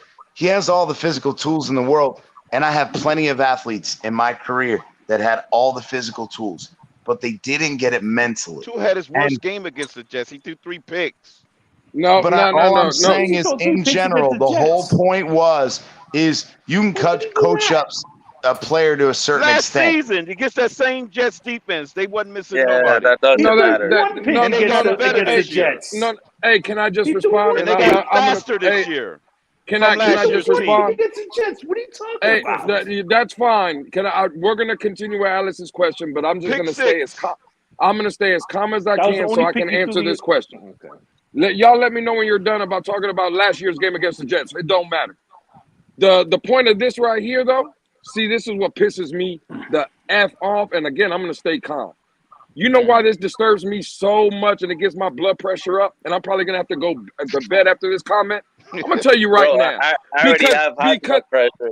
Because it's Tua's fault that we're not 5-0 then. Because Tua got himself injured. And Tua's not out there to help his team and help this fan base and bring all of us together. So this point right here, stop writing this dumb shit, at least when you see me up on these panels. Because it fucking pisses me the fuck off. Because your quarterback would have been 5-0 ain't on the field. Lewis, me being 100% Tua guy, I agree with what you just said, bro. Phrase at the same time. I agree with what you say, Lewis. Go ahead and tell me that it's the O-line's fault that Tua's ass ain't in the game. It's not. I agree. Tua had 9 seconds to throw the ball out of bounds. And the same shit that people want to tell me, oh, well, we're going to teach him how to throw it out of bounds. Nick Saban told y'all before the kid even came out of college, that was his problem. He holds on to the ball too long. This is his 3rd year in the NFL, and now we still have the faith and hope that he's going to learn. Maybe he just ain't going to fucking do it. I'm with you, Lewis. I'm a Tua guy. I'm with you, bro. All this damn hopes and dreams and like I say, tell y'all all the time. Hopefully, when y'all watch those movies with leprechauns and unicorns, y'all believe in that shit too. I'm tired of fucking believing, man. Hey, with that being said, Lewis. Leprechauns and unicorns. With that being said, Bigfoot is real, Lewis. Bigfoot is real. Lewis, with that being said, no disrespect, no disrespect, because you're my brother, Lewis. Nessie is in the ocean. With that being said, no disrespect, because you're my brother, Lewis. With that, I got you, Batman. Let's go.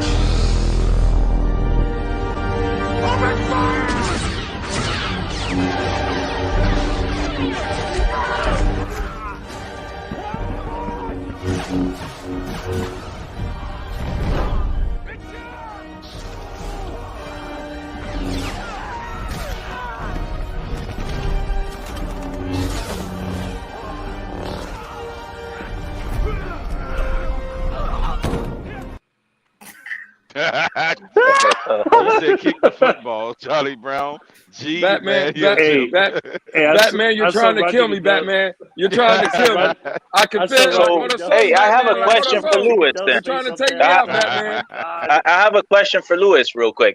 So if Tua would clean up his shit, you know, to where we all know why he gets injured, do you think then that you know, we can get behind him and support him as a QB1? Jan, this is the problem right here, Jan. See, when we were 3-0, and Batman knows I'm one of the hardest critics on Tua. When I was in the stadium with Batman, was I rooting Tua on Batman when I was next to you? Yeah, you were. And when I was talking about when he showed greatness against the Baltimore Ravens, did I say that, Batman, on your channel? You did. I'm not a hater. But the fact of the matter is that we all want to believe in this kid. But to be a franchise guy, Jan, to be one of those guys that are $35, $40 million that's going to lead this franchise, I can't have you every season missing 4 or 5 games a season. I can't, as my franchise quarterback, I can't watch you get sacked and be like, oh my God, is he going to play? Or is he going to Bro, I can't have that. And I agree with you, bro. Win is enough, man. Yeah. And again, I didn't bring up Tua today. I'm bringing up the coaching. The coaching could be better because, again, I fought with people all offseason about Flores and him not getting the job done, and he couldn't do it. Well, what is this guy doing? The offense looks subpar at best, mediocre. The facts of the matter are, we're talking about. Yes, the first 3.5 weeks. Jan, Tyreek played week 1. Jalen Waddle played week 1. Gesicki, the running backs, Tua, they were all there. We had 13 points. Besides the fourth quarter, I was in the building with Batman. Two of them had a great throw to Jalen Waddle in the second half of the Buffalo game, right? He played well. We scored 21 points, bro. But I did expect that. I did say we were going to score 21. Okay, what we expected, but this is the same. We were scoring 20 last year. What's the difference? We got sold a bag of goods. We got sold this high-powered offense with Tyreek Hill, the $30 million guy, and he's the fastest. Where is it? Bro, Where but the is numbers it? stated with Tua in the first 3 weeks, they were number one in almost everything. Tua, Tyreek Hill, Waddle. That's where it was until Tua got hurt. And it was Jan, those numbers were skewed Jan, because of that Jan, one do you out of body win? experience in the fourth Hey, quarter of the Jan, Ravens Jan, game. Doesn't matter. Don't It worry does about not that, matter. Crypto. Don't Does not worry matter. about that, Crypto. This is where I get them. Do you win games, John, with numbers or do you win them with points? No, Which but one? that's the same But thing that I'm let me arguing. ask you. Let me No, ask no, you. Which with, one? with, I know with, it's with Do you a win the with end of yards the or do you fourth win with quarter, points?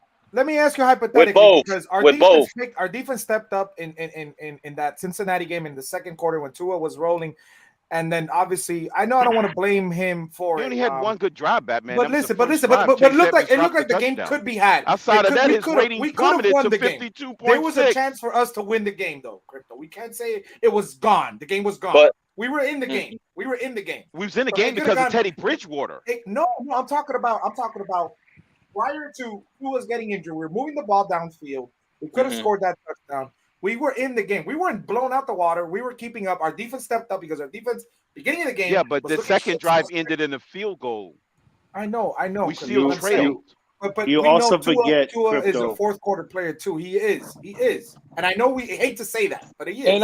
And I agree, Batman. But see, this is the problem again because we're in the game. I agree with you. We were in the game against the Jets, bro. And with 10 minutes to go in the fourth quarter, it was 19-17. The problem is we only had 17 points with an offensive-minded coach, and whether we like it or not, and whether he had injuries or not, I get it, but it's part of the game. Tyreek was out there.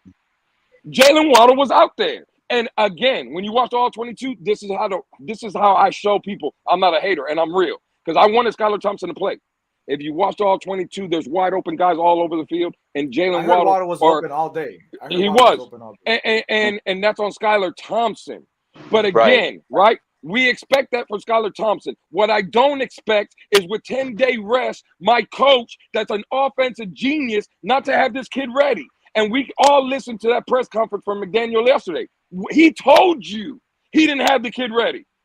Right. He said it. Yeah, he actually said Because it. Because he didn't think Teddy was going to get injured. That is a He problem. didn't think Teddy was not going to get injured. Skylar Thompson played bad. Okay. Yeah, Again, I think Alex, no one would have Teddy expected, Bridgewater, that Teddy to happen. Bridgewater was playing. Again, the team looked bad. With Teddy, it wasn't going to matter. The team looked bad. The team coming off 10 days of rest. They looked like they weren't ready to play. If Teddy is in the game, we put up more than 17 points. Okay. I think Teddy was we in the don't game know against that. Cincinnati, and we put up 15.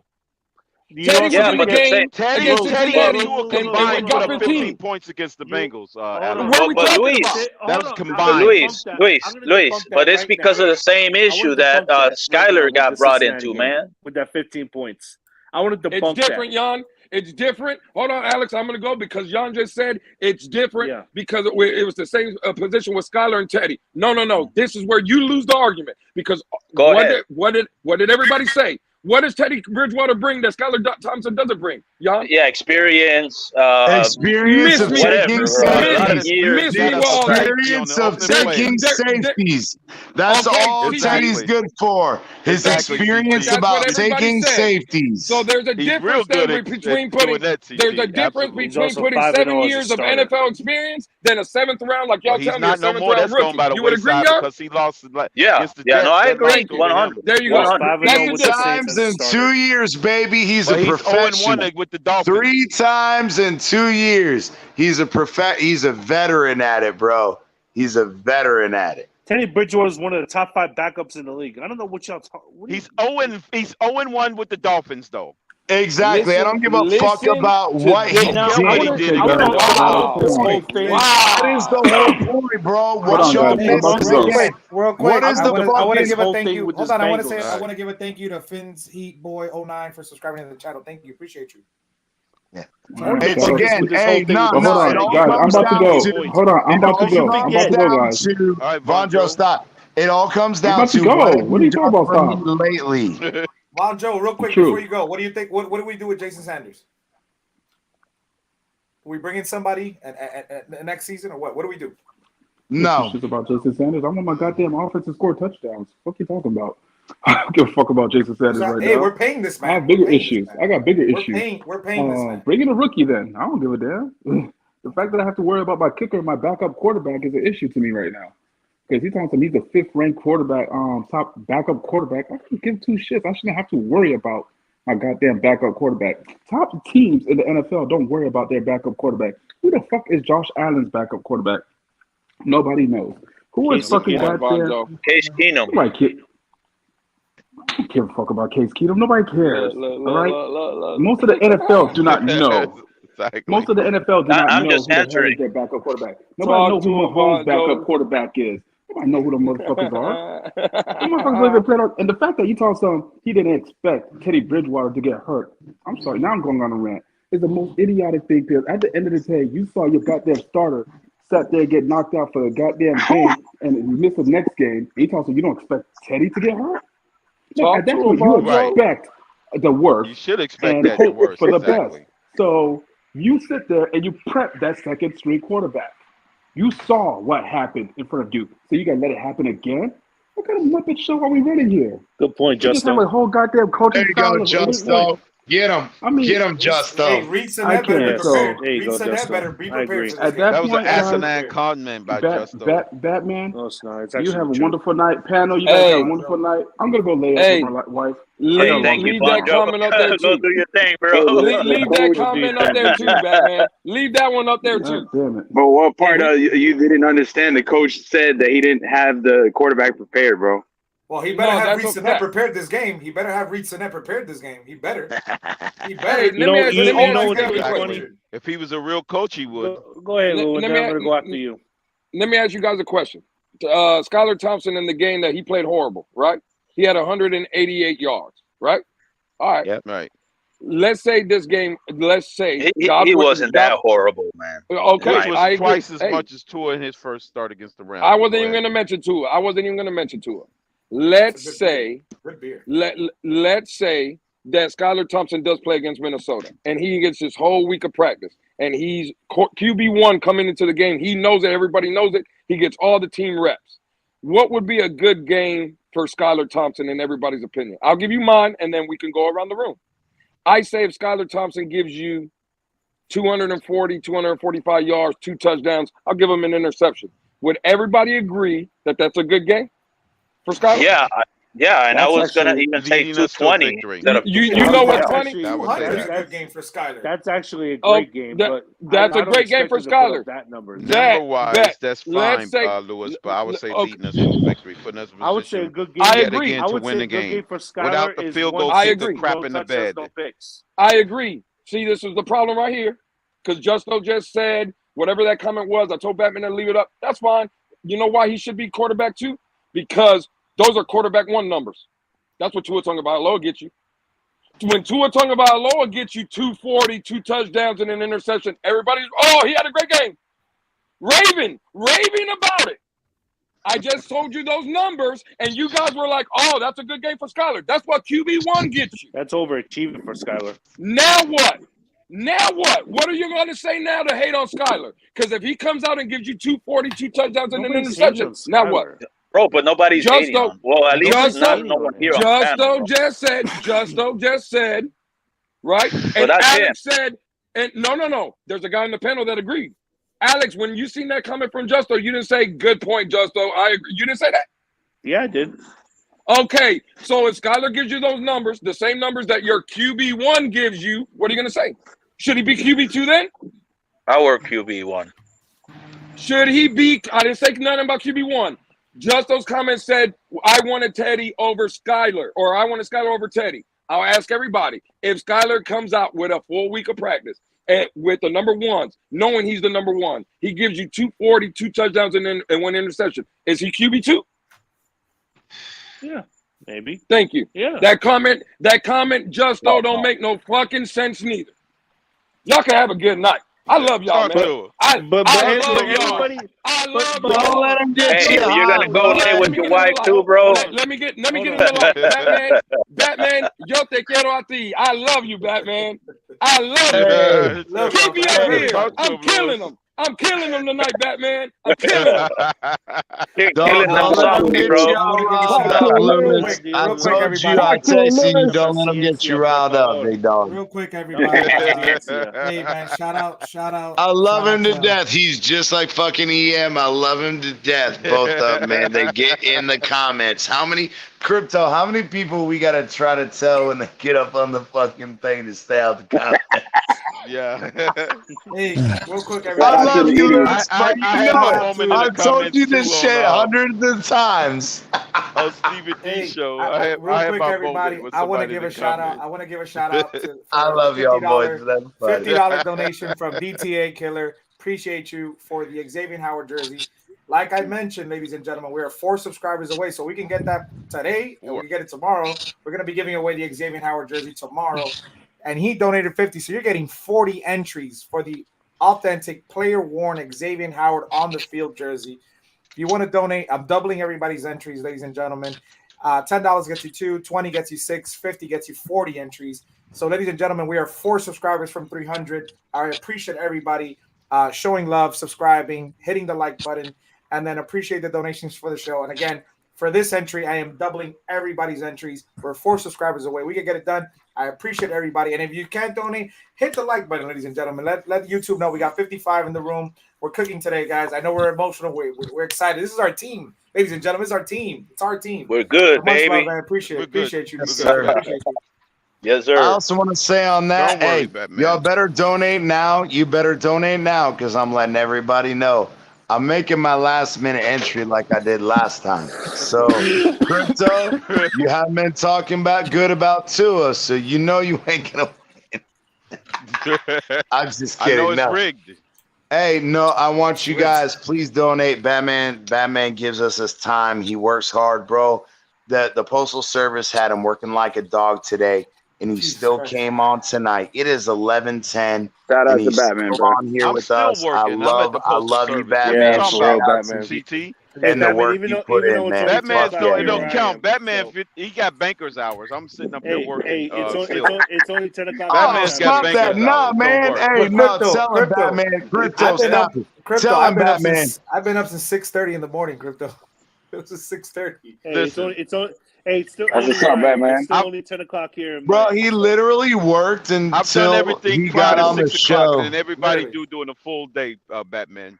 Not even doing dinner. Not even doing dinner, man. I was Hey, just Batman, took a shower and sat I'm sorry. here. I love it, though. I love it. Batman, That's what we used to say in the military. But that's where I love you and thank you, Batman, for what you're doing, man. And Crypto, I love you and I thank you for what you're doing too. But Batman, this can't be possible without you guys, though. Hey, Batman's Carl Malone, bro. He's the postman. Except, I won't do that to you publicly. But hey, backstage, I'm gonna give it to you privately. I got something to say to B-Man real quick. I'll chill listen, backstage man. today. I'll chill. I apologize for pissing you off earlier, bro. I apologize. I love for pissing you Carl off Malone. earlier. That guy was freaking passionate fans, monster. Man. We're all passionate fans, man, and I love the energy we all bring because were you apologizing to me, Alex? No, I was apologizing for Batman for pissing him off. No. You ain't gotta apologize. Listen, it's very hard to piss me off. It's very hard to piss me off. It's very hard. I never seen you, Batman. I never seen you. Earlier I was talking. You look like Larry. Stop. Oh, my bad. I apologize, Alex. I apologize. My bad. Wait a minute. He reaches inner Larry. They're all laughing at you, Batman, right now. They're all laughing at you, just so Larry's you a good know. guy, man. Larry's a good guy. You gotta break out the Cuban cigar, man. I got in the car. In the car? What good does it do in the car? It's when we win. But honestly, guys, we can't really put high expectations right now on Skylar, bro. You know, we really can't. You know, we'll take a good game here and there from him. You know, we'll take a good game. You know, no one's asking them to beat Joe Montana. Yeah, I agree. Yeah. And that's what I saw from this kid. What I saw from this kid, Alex, and I'm not saying it because Lewis is on here. I'm not saying it because Crypto's on here. I'm not saying because Irving was there. Listen, I saw this kid, and I thought he was very good, and I like what I saw. And the Dolphins, listen, Dolphins signed Teddy as an insurance policy for Tua because of the injuries, and we understand that they did the right thing. We brought in Teddy. They did not expect Skyler to blow up like he did, and he did, and he showed out. It's a good problem to have. Now, that being said, you know, I don't want Skyler to go on there, and we have all these guys. We got Waddle, we got Tyreek playing, and knock on wood. I'm gonna knock on wood. Knock on wood. I don't want Skyler to go down now, and then we're gonna go back to saying the offensive line. So let's protect Skyler. Let's try to bring in somebody. Greer got to do his damn job, and finally man up and say, listen, Eichenberg ain't the guy. We don't have to cut him, but if you don't want to cut him, bring in. Listen, we got what's his name, Moten, the right tackle from Carolina. If they're doing a fire sale, this man didn't give up a sack all last year. This man is a perennial right tackle that you can bring in right now. You can plug him in, do whatever it fucking takes, and go get this guy. Go get him. Go get him. You know, it's funny you mentioned. It's funny you mentioned that about Carolina. What about Quentin Nelson? Carolina, but listen, no, Quentin Nelson. Nah, fuck Quentin Nelson. That's a pipe injury issues. But here's the thing. It's funny you say that, Batman, and I agree with you on Taylor Moton. But to be honest with you, if Buffalo is acquiring, if Buffalo is calling in on Christian McCaffrey, like I heard that they were. They're not. And you gotta do everything you can to block Buffalo from getting McCaffrey. He's injury prone though, Alex. That's they can have McCaffrey all the fuck they want. You could take that bullshit. If they take McCaffrey, they could take him. Mark, he's gonna make I think Mark injured. It's Mick injured. Stop it. Mark brought something very interesting today about McCaffrey that I didn't know about. Mark, if you want to let him know about the contract. Okay, first of all, McCaffrey with his contract is only going to cost a team that takes him like $633,000, but Buffalo's not interested. They're not going to give away any kind of draft capital because they have cap situations coming up next year where they've got to re-sign Edmonds, they've got to re-sign Poyer. They can move a lot of the Josh Allen money around, and that's fine, but they're not giving up draft capital when they're going to have to replace pieces on that team. So this interest in McCaffrey is false, and besides, he doesn't do them any good. They've already got McCaffrey, not as good a version of McCaffrey, and James Cook on a 4-year rookie deal.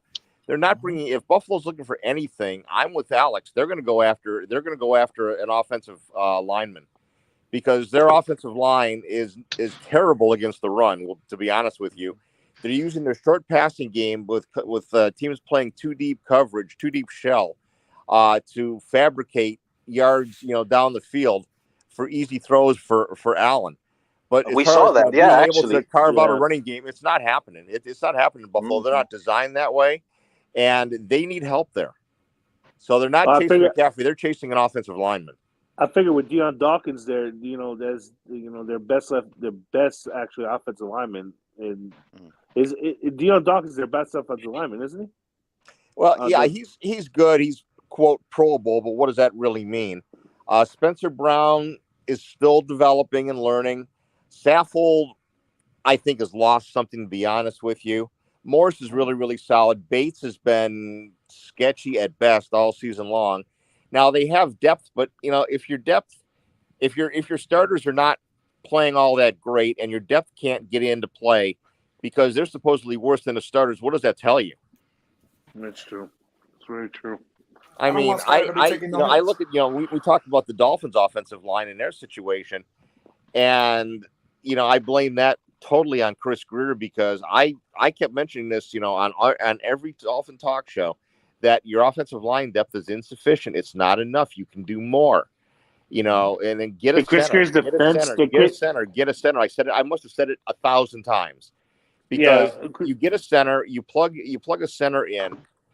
And then you move Connor back over to get rid of Eichenberg and get him to the bench. And I'm still ticked that Greer wasted a second and a third to move up to pick Eichenberg. Eichenberg was the highest rated guard in this. He was actually one of the highest rated guards in the draft. The problem is again, just like fucking Austin Jackson. Austin Jackson was fucking rated as one of the highest tackles, and yet they both fucking came out in the NFL and played like donkey dick. and we're in the same position we were the last 3 years, where we put so much draft capital into trying to improve the offensive line, and yet none of it has panned out other than Robert Hunt. That's it. And the thing is that Hunt is the only one out of all of those drafts that have panned out. Only panned out. Yep. And the thing is, we got to remember, guys, with what Carolina's going to. Carolina may be fire sailing, but they're not going to fire sale the guys that they're going to rebuild with. They're going to get rid of guys like McCaffrey. Yeah, he's their best that lineman. They're not going to want. Then possibly DJ Moore is going to be on the trade block. But who's going to? Are the Dolphins going to trade for DJ Moore? No. I heard that rumor too, and I was like, no. Why DJ Moore? No. But look at Eichenberg just being thrown into Skyler like that. Just look at that. It's embarrassing, for God's sake. It's horrible. It's horrible, man. It don't matter who you got at quarterback. I don't know what's going on with the selection of the offensive linemen, the choices that are made. I don't know if it's a player problem that they're not talented enough, or it's a coaching. How many offensive line coaches do you have to bring in to come to the realization that it's not the coaching, it's the player? Well, a lot of the stats that PFF puts up though is not really, it's not all like what's that word? It's like for example, you with your eyes you could tell that the one tackle, the left tackle, let's say for example, had a great game. He didn't, from your eyes you could tell he had a very good game. He was not allowing any pressure, but then PFF puts out a thing that is one of the worst tackles in that game. Right. Well, it's hard to assess because we don't see the same. We don't look at the same things. Eichenberg sucks, Alex. Eichenberg looks sucks. at like what you should be doing and what the best optimum block was and the best optimum play was, or reaction on a play was. We look at it, outcome based.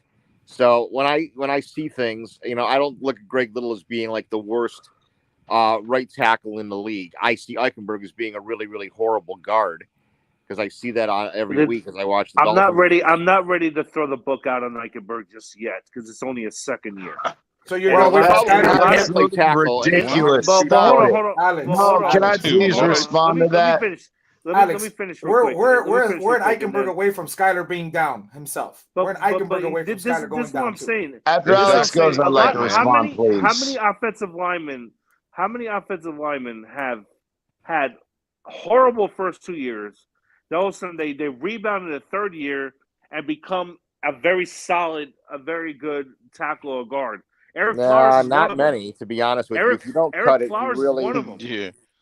Eric Flowers is one of them. He actually became a very good guard, and he was a bad tackle, and all of a sudden he became a Pro Bowl. But guard. wait, you gotta fucking admit. So where did our Eric Flowers play? Oh wait, the fucking Patriots. Is another one. No. So again, let me finish, please, because again I asked to respond after you. So at this point, yes, I agree with you in the aspect. Some players do improve at that 3-year mark. However, I brought this point up multiple times, and I'm not saying anything negative, but I'm being realistic.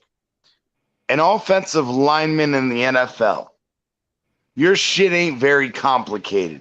You're not a wide receiver learning route trees and every goddamn play. As an offensive lineman, you have limited responsibility. Your mental capacity for the game compared to other players is extremely limited. And if you can't figure this shit the fuck out, it's a problem. Just like I said about Austin Jackson, Eichenberg actually came in as a draft pick that, no, he didn't have all the physical tools, but he had the ineptitude, he had the, anticipation. He was a good mental offensive lineman. Then why is it that now we're seeing him being mentally inept at communicating with other individuals? I don't know if it's a mental case with Eichenberg. It's a physical case. It's mental, bro. No, it's mental. Bro, he can't take the right. No. Let me say this real quick, please. He does not take the inept. He doesn't step back far enough not to trip over Connor Williams. he doesn't take enough time to quickly get over and make the cutback block they're asking him to. And then there was even one play that he fucked up so bad the play before. He overcompensated and he overran his fucking gap responsibility and blocking responsibility. Okay, if you cannot get this mentally, if you cannot get this mentally, I don't give a fuck how talented you are. I said it before. You got to marry physical talent and the intellectual ability. And this is what separates NFL players from college players, high school players. It's you have to have both. And Austin Jackson and Liam Eichenberg, I said this shit last year that they didn't have it. But again, it's come to fruition again. Then let me just propose the Austin this. Jackson. Why Go ahead, not Mark, move? Okay, let me finish here. Why not move Dieter back to center? Move Connor Williams back to guard in his natural spot, and you go with Hunt, who's fine.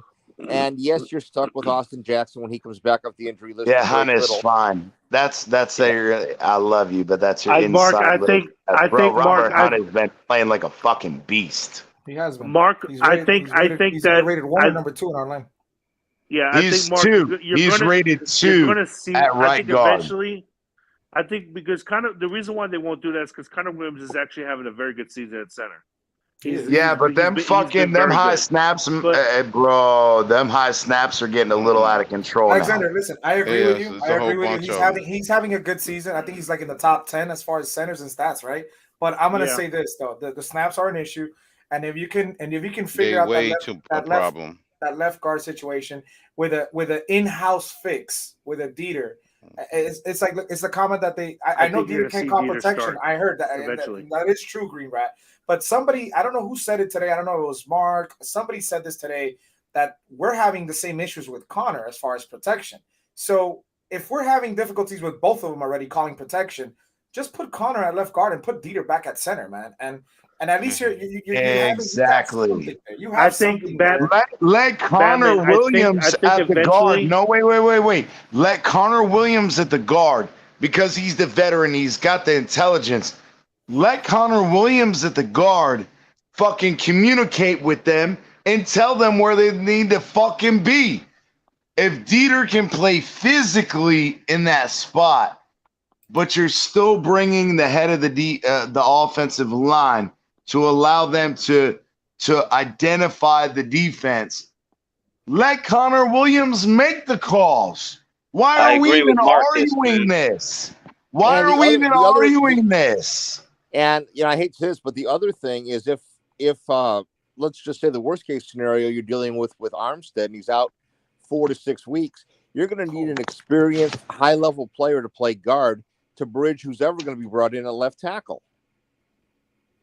That might as well be Jackson probably filling in for Armstead when he's healthy. But here's the thing. What else can we do? Hold on, CT. What else can we do? Hold on, CT. Well, you can't put Jackson at left. It's a difficult situation because that's what I'm saying. What else can we do? Good offensive lineman out there that you can get. I mean, I would try to get Tevin Jenkins from the Bears at this point. You've got assets. Right. You've got Gesicki. You have Wilson. Both are assets. Chicago's receiver starved. Why not go after Tevin Jenkins? No, I'm about to blow all y'all's mind. No, stop it. Do it. Robert Jones. Yes. To play guard. He was hurt. He can play right guard and tackle. No. Right. Having him at left tackle. So he played right tackle last year. However, we all know that Robert Jones had some injury issues. He had injury issues. However, he shut down Matthew Judon. He shut down Matthew. Not only that, in the preseason. No, let me finish. No, final game of the season. Sorry. Can I please finish? He got hurt in the final game of the season. Oh, he got hurt in that game. Yes. He played the first quarter and a half. He played the first quarter and a half. He had 3.5 drives before Robert Jones got injured. Okay. and he played a great fucking game up until that point. Even in the preseason, we put him in. Go watch the all 22. He played fucking exceptionally. Okay. Well, Robert Jones did come in against the Jets game. In the Jets game, he did. But here's my whole thing, though: is at this point, if you're gonna fucking put Shelby at left tackle, guy we don't know who the fuck he is because we signed him to a practice squad. And then go, yeah, we may need him. And then 2 weeks later, he's starting. Bro, this is where, again, Greer, what the fuck are you doing? The fact that you sat here and you promised all of us a sustained winner 10 fucking years ago when you took over, and we're still having issues on the offensive line. Am I being stupid here, or might this not be a time to shift the team from the scheme that they're in offensively to go to more of a power gap scheme and bring in a guy like Kinley, get rid of an Eichenberg, change the scheme to go to a power gap type of scheme. And even though it doesn't necessarily fit Austin Jackson, it would fit Dieter. It would fit a Kinley coming back in, and it would allow. I'll tell you this: don't even bring Kinley's name into this. I'm the one that told everybody fucking 2 years ago when he had weight problems. Kinley's done, bro. I'm sorry, but as a professional, when you don't treat this as a job, you can treat it as your passion, right? But when you get to the NFL, it's not just a passion anymore. It's a job. And when you come in consistently overweight, you don't know what you're doing. You have gap assignment issue. Good point. Kinley's done, bro. Kinley's done. He's done. It is what it is. I didn't think and about this is where I said again about Greer. So we got Kinley that fucking failed. We got Eichenberg that fucking failed. We got Austin Jackson that fucking failed. At what point are y'all gonna stop saying, okay, well, what if Austin Jackson? You're not allowed to pick offensive linemen anymore. What if Austin Jackson? Hey, hold on, real quick, Alex. Let's welcome MCJB and Iceman. What's going on? MCJB, Iceman. MCJB, what's up, guys? Great intro music tonight. Thank you. Hey, what's going on, Iceman? Can you guys hear me? Or no? Yeah, we can hear you. Oh, my bad. All right, cool. What's going on, guys? What if Austin Jackson comes back off the chilling, bro, and actually actually puts? I don't give a shit about. It doesn't matter when Austin Jackson comes back. That's what I'm saying. Not doing that's shit. Going back to my point earlier, to what I was saying, a lot of these offensive linemen finally figure out in their third or fourth year. Andrew Thomas is actually one of those guys, because Andrew Thomas was he's actually one of the he's actually been playing a lot better. Really? According to a lot of the Giant fans. I didn't know. A lot of the Giant fans have raved about Andrew Thomas, but Andrew Thomas is one of those guys that he was a top 5 pick, and he was shit his first 2 years. Absolutely shit. I didn't know he got better. I didn't know that. But I haven't been but he finally figured it out, because I got a buddy of mine who's a Giants fan, a diehard Giants fan. He even raved about how much Andrew Thomas has improved tremendously. And that's what I'm saying with Austin Jackson. It could be the same scenario with Austin Jackson. It could be the same scenario with Eichenberg. No, Kinley didn't sign with the Giants. Kinley didn't sign with them. He worked out for them, but he didn't sign with them. So he's still a free agent? He worked out. Yeah, he's still a free agent. All right. Okay. But that's what I'm saying. I understand that Eichenberg has been absolutely ass, and I totally get that, and I understand Austin Jackson has not lived up to the first round pick.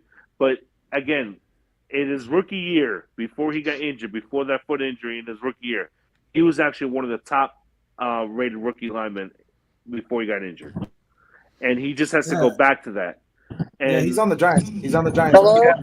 Is he on the Giants? Did he sign? I thought he worked out, but I don't think he signed him. I didn't think he signed him with them. But can y'all hear me? All I'm trying to say. What's up, MC? Yes. Go ahead, MC. Go for it. MC's been working all day too. I just saw him working.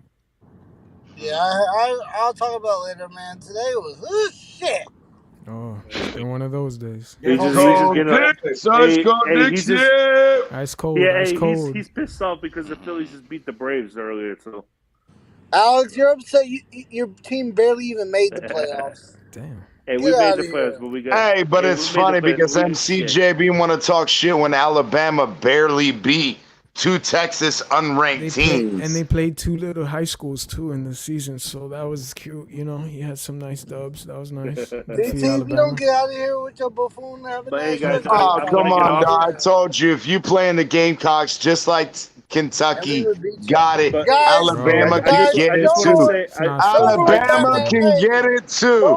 Alabama can get it too. We gave it to number 13 ranked Kentucky. Y'all can get it too. Let's go. You can get this ice cold stick as well. Anyway, stop ruining Batman's show. But hey, MC's coming to the game. MC's coming to the game this weekend. Shout out to MC. Yeah. Don't get drunk. Don't get drunk. Hey, but I gotta I'm gonna get off. I'm gonna say one final thought before I get off. You know, let's just hope that if Skyler, yeah, I know. If Skyler, Alex, I love you. No, you're good, bro. You're good, MC. We're cool. I'll shut up now. But if Skyler starts on Sunday, you know, I just hope the kid bowls out. You know, I hope the kid has a great game and leads us to a victory. You know, I've never won. That's what matters, bro. Your profile pic reminds me of GTA. I never for some once reason. said any. It is Grand Theft Auto. Yeah, Miami Dolphins Grand Theft Auto. That's cool. Yeah, it looks like it's the best game in the world. I never once said anything bad about the kid. You know, I'm just saying is that I've said it numerous times because I don't think he was ready. You know, I think he needed time to develop. You know, sit behind Teddy and Tua and develop. But let's just hope that, you know, that pays off on Sunday and he actually that's all we need, bro. And he has a great game and we continue this game. Bro. We need it, bro. A victory. All right, guys, have a great night. Batman, thanks for having me on as always, man. My brother. You're my brother. Have a good night. Love you, big dog. Good night, Alex. All right, man. Hey, tomorrow's BYOB, man. Make sure you come tomorrow. BYOB tomorrow. All right, I get off at 5 o'clock tomorrow, so I'll be ready. Perfect. No, you won't. Good night, guys. Yeah. All right. Love you, Alex. Fins up, Alex.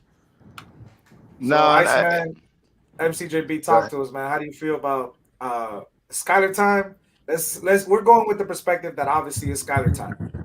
Mm-hmm. You think the line can protect? You think the line can protect this man? The line that we currently have can protect this man on Sunday?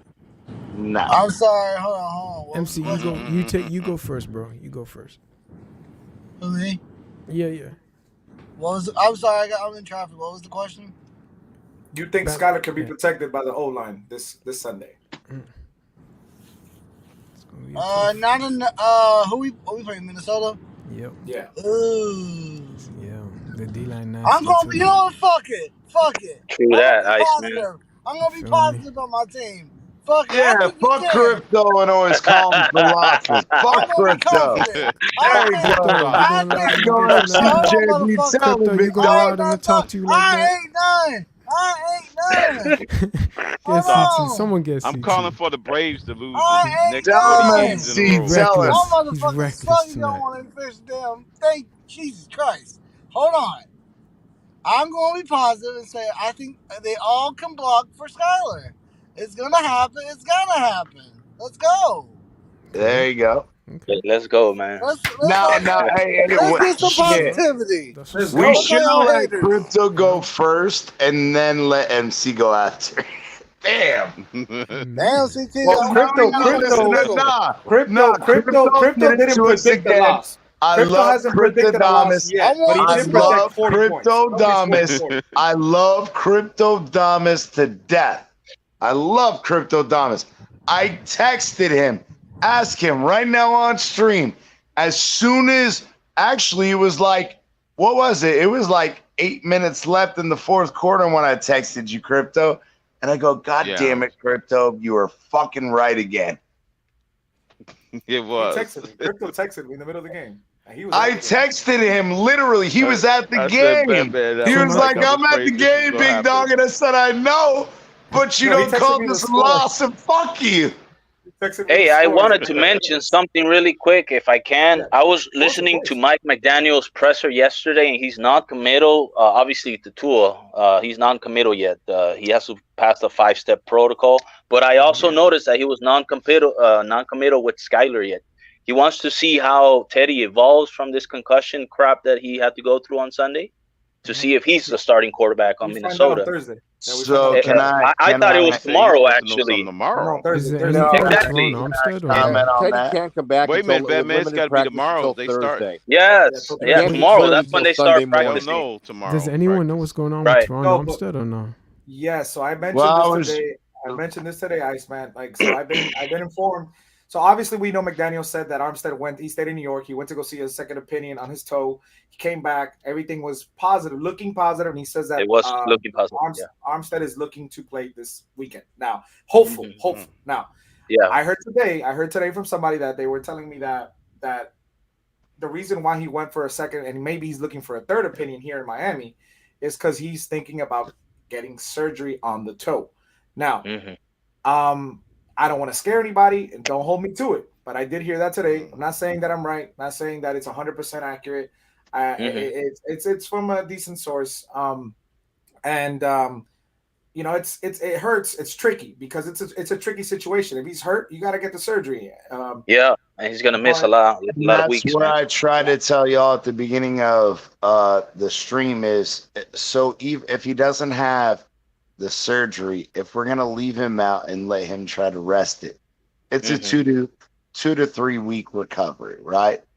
But I also said worst case scenario, if he has the surgery, we're talking about 6 to 8 weeks. 6 or 7, yeah. CT, guess what I did today, bro? You're gonna be happy, bro. Guess what I did? I won. Yeah, and I also want to comment real quick on the Tua and Teddy situation. Oh no, he was watching. Yes, sir. He was done. I was just telling him that. So I said it a little bit at the beginning. It all comes down to, as far as Tua is concerned, he's been cleared to do aerobic exercise. So light conditioning, jogging, whatever. Step 2 then. So no. So wait, what? We're on step 2. So he said, Mike McDaniel said today. This is Teddy, right? Or was it yesterday? I think it was today or yesterday. It doesn't matter. But yesterday, more than likely. So yesterday he said that he hasn't been cleared for on-field football activities. Football stuff, yes. Yeah, so what that tells us in the 5-day progression, the first day after the concussion, you do absolutely nothing.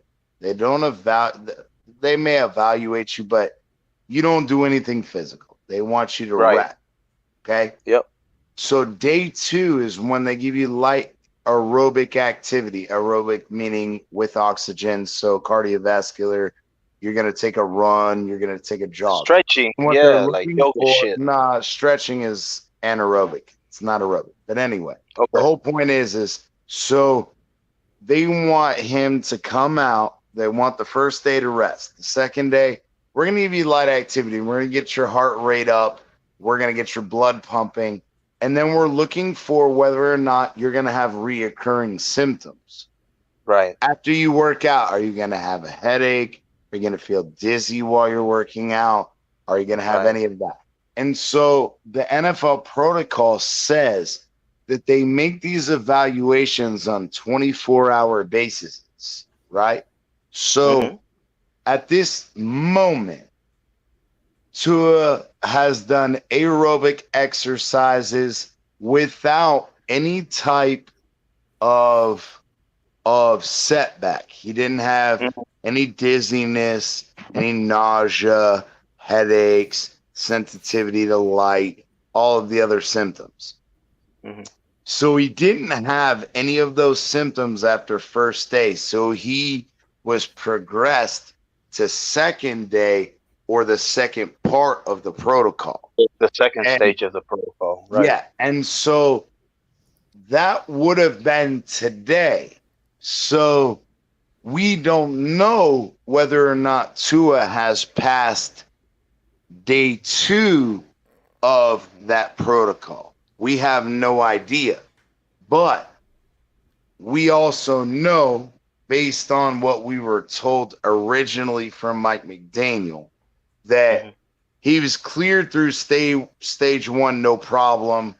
We haven't heard anything about stage 2 that he would have, what did he say, 12 or 24 hours. I'll hear about whether he passed stage 2 or not. So just number speaking, in this protocol, because it's now Tuesday, it would have been day 2 that he passed. He has the possibility of being cleared on Friday. CT, if you don't mind me, if you don't mind me, I don't think it has to do with days. I think it has to do with stages. Like, for example, stage 1 could be 2 to 3 days, for example. Stage 2 could be 1, 2, 3, 4 days. How many days it takes for you to clear So that? let me say that. Yeah. So the NFL protocol says that, say they worked out Tua on Monday, right? And they gave him aerobic activity, which is what essentially Mike McDaniel admitted, is he's past the aerobic standpoint where no contact, it's light exercise activity, get your heart rate up. Do you feel nausea? You know, do you feel fatigue? Do you feel confusion? Anything like that? So he's past that. That we've known that he doesn't have any reoccurring symptoms in that stage. However, each stage, it's a 12 to 24 hour period. So say today that they said, okay, we're going to move past aerobic inactivity.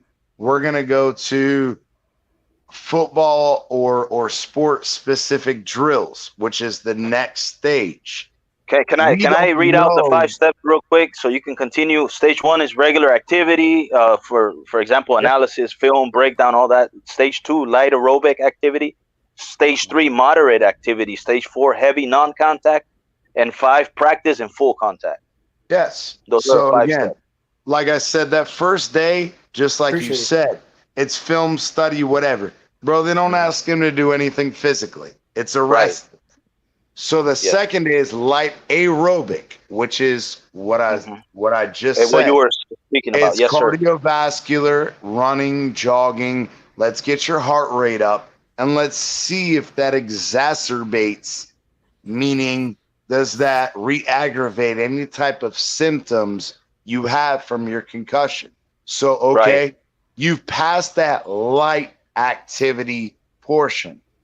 Right. If you don't pass it, you go to the previous stage, by the way.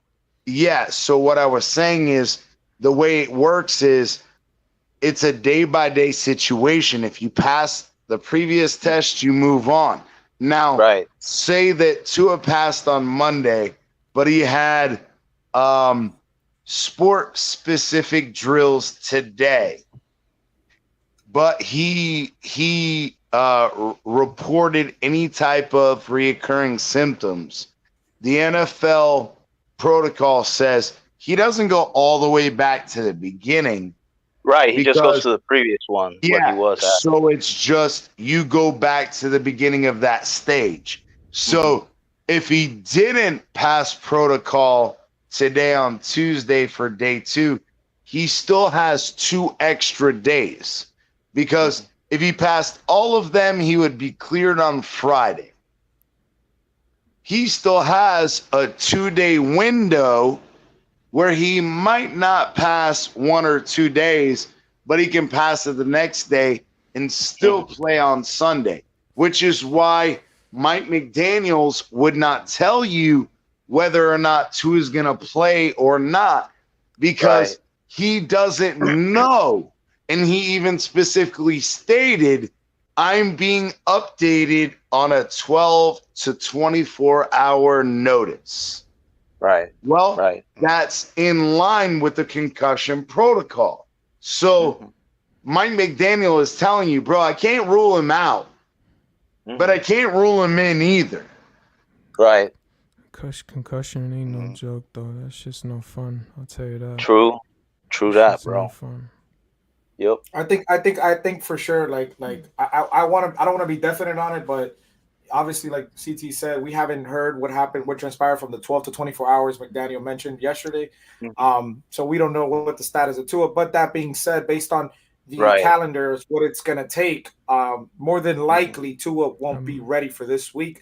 Now, that being said, my personal opinion, I believe the same. Yes. Yeah, and as far as the Teddy thing, obviously we got practice tomorrow. Skyler's going to be with the ones. He's going to be on the field. He's going to be with the ones. And then we're going to hear what's going to happen based on because Teddy, I don't know what happened today, but Teddy was non-concussion on game day, non-concussion on Monday. Right. I don't know the status about today. They haven't mentioned. He could very well be on stage 4 of the 5-step process. Yeah, Teddy. but I told you guys. But I told you guys. No. It can't be. Teddy is different. Teddy is different. Mike McDaniel also said, if you listen to his press conference, he said based on the new protocols, if a spotter has any indication of ataxia, which we can all argue whether he had it or not. I don't want to have that argument. It doesn't fucking matter. We already know the answer to it anyway. So it doesn't matter at that point. They still fucking called it that way. They still called it, The protocol says, and Mike McDaniel said these exact words, and he quoted them, and he didn't put his fingers out, quote. But the exact words he said are on the NFL website. He said, he will be treated as if he had a concussion. Whether or not he did or not does not matter.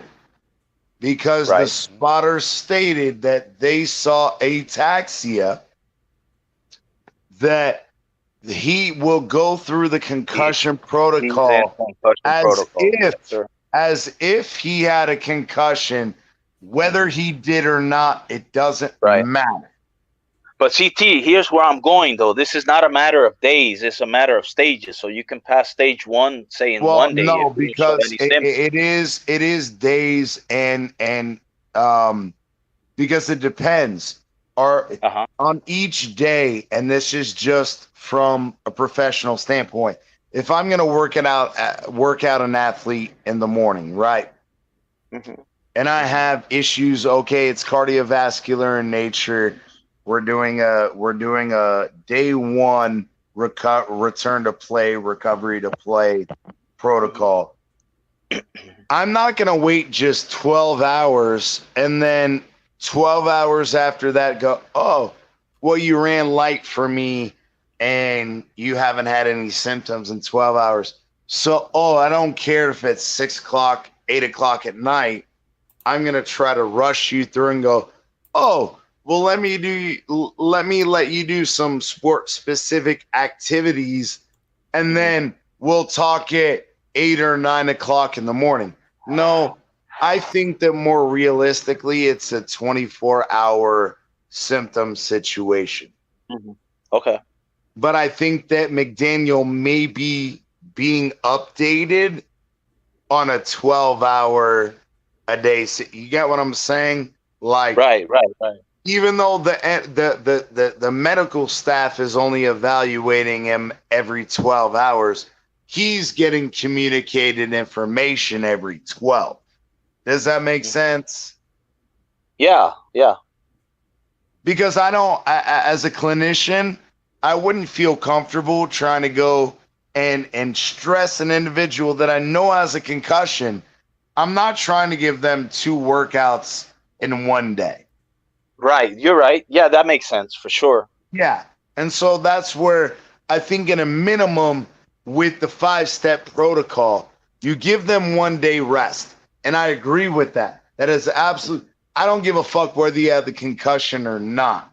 Even if you didn't have the concussion, I'm still giving you the day of rest irregardless.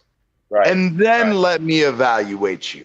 And so in that aspect, it's again, people don't understand that this is where it comes down to is every athlete is different. Bro, you can look at Ethan Carter. Ethan Carter's been out with the same fucking concussion for 4 fucking weeks. Yep. Right? But Teddy or Tua or whoever, Bro, T. Higgins, we can go all across the board in the NFL, right? Yeah. Some of these guys can come back in 5 days, no problem. Right. Some guys take 4 weeks. You just don't know. That's where when I came out and I said in support of the UNC, if his experience and his knowledge gave him that differential diagnosis, I agree with him, because everybody's going to have different opinions. Bro, I have clinicians that work in my same city, and they have different protocols than I do. They have different mindsets than I do. All of these doctors are going to have different opinions. What comes down to is the industry standard. And the industry standard is 10 to 14 days with no reoccurring symptoms. That is the industry standard. If the NFL, because they want to overcorrect, are going to continue to hold out Tua, that's on the NFL and the NFL Players Association. However, I won't disagree, and this is as a clinician, I wouldn't disagree with them holding him out this week. Right.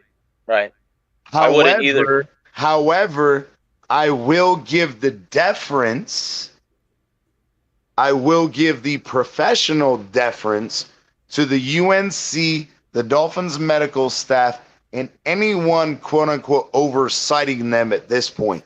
Because if y'all think that the only people that are going to make the decision on whether Tua comes back or not is a UNC and the Dolphins medical staff, you are fucking retarded. Oh yeah, definitely the NFL is gonna have a say so on this, man. Hey everybody, let's welcome DTA Killer. What's going on, DTA Killer?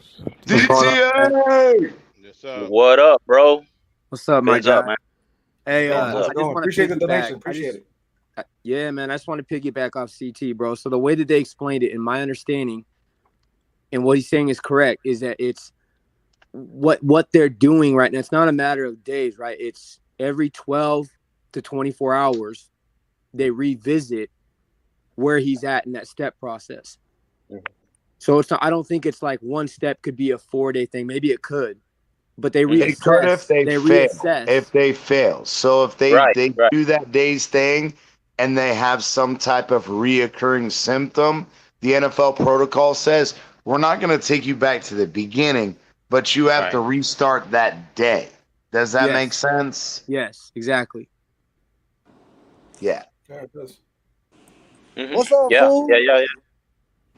Yeah. What's up, fool? MC was over there choking on a cold one. Yeah.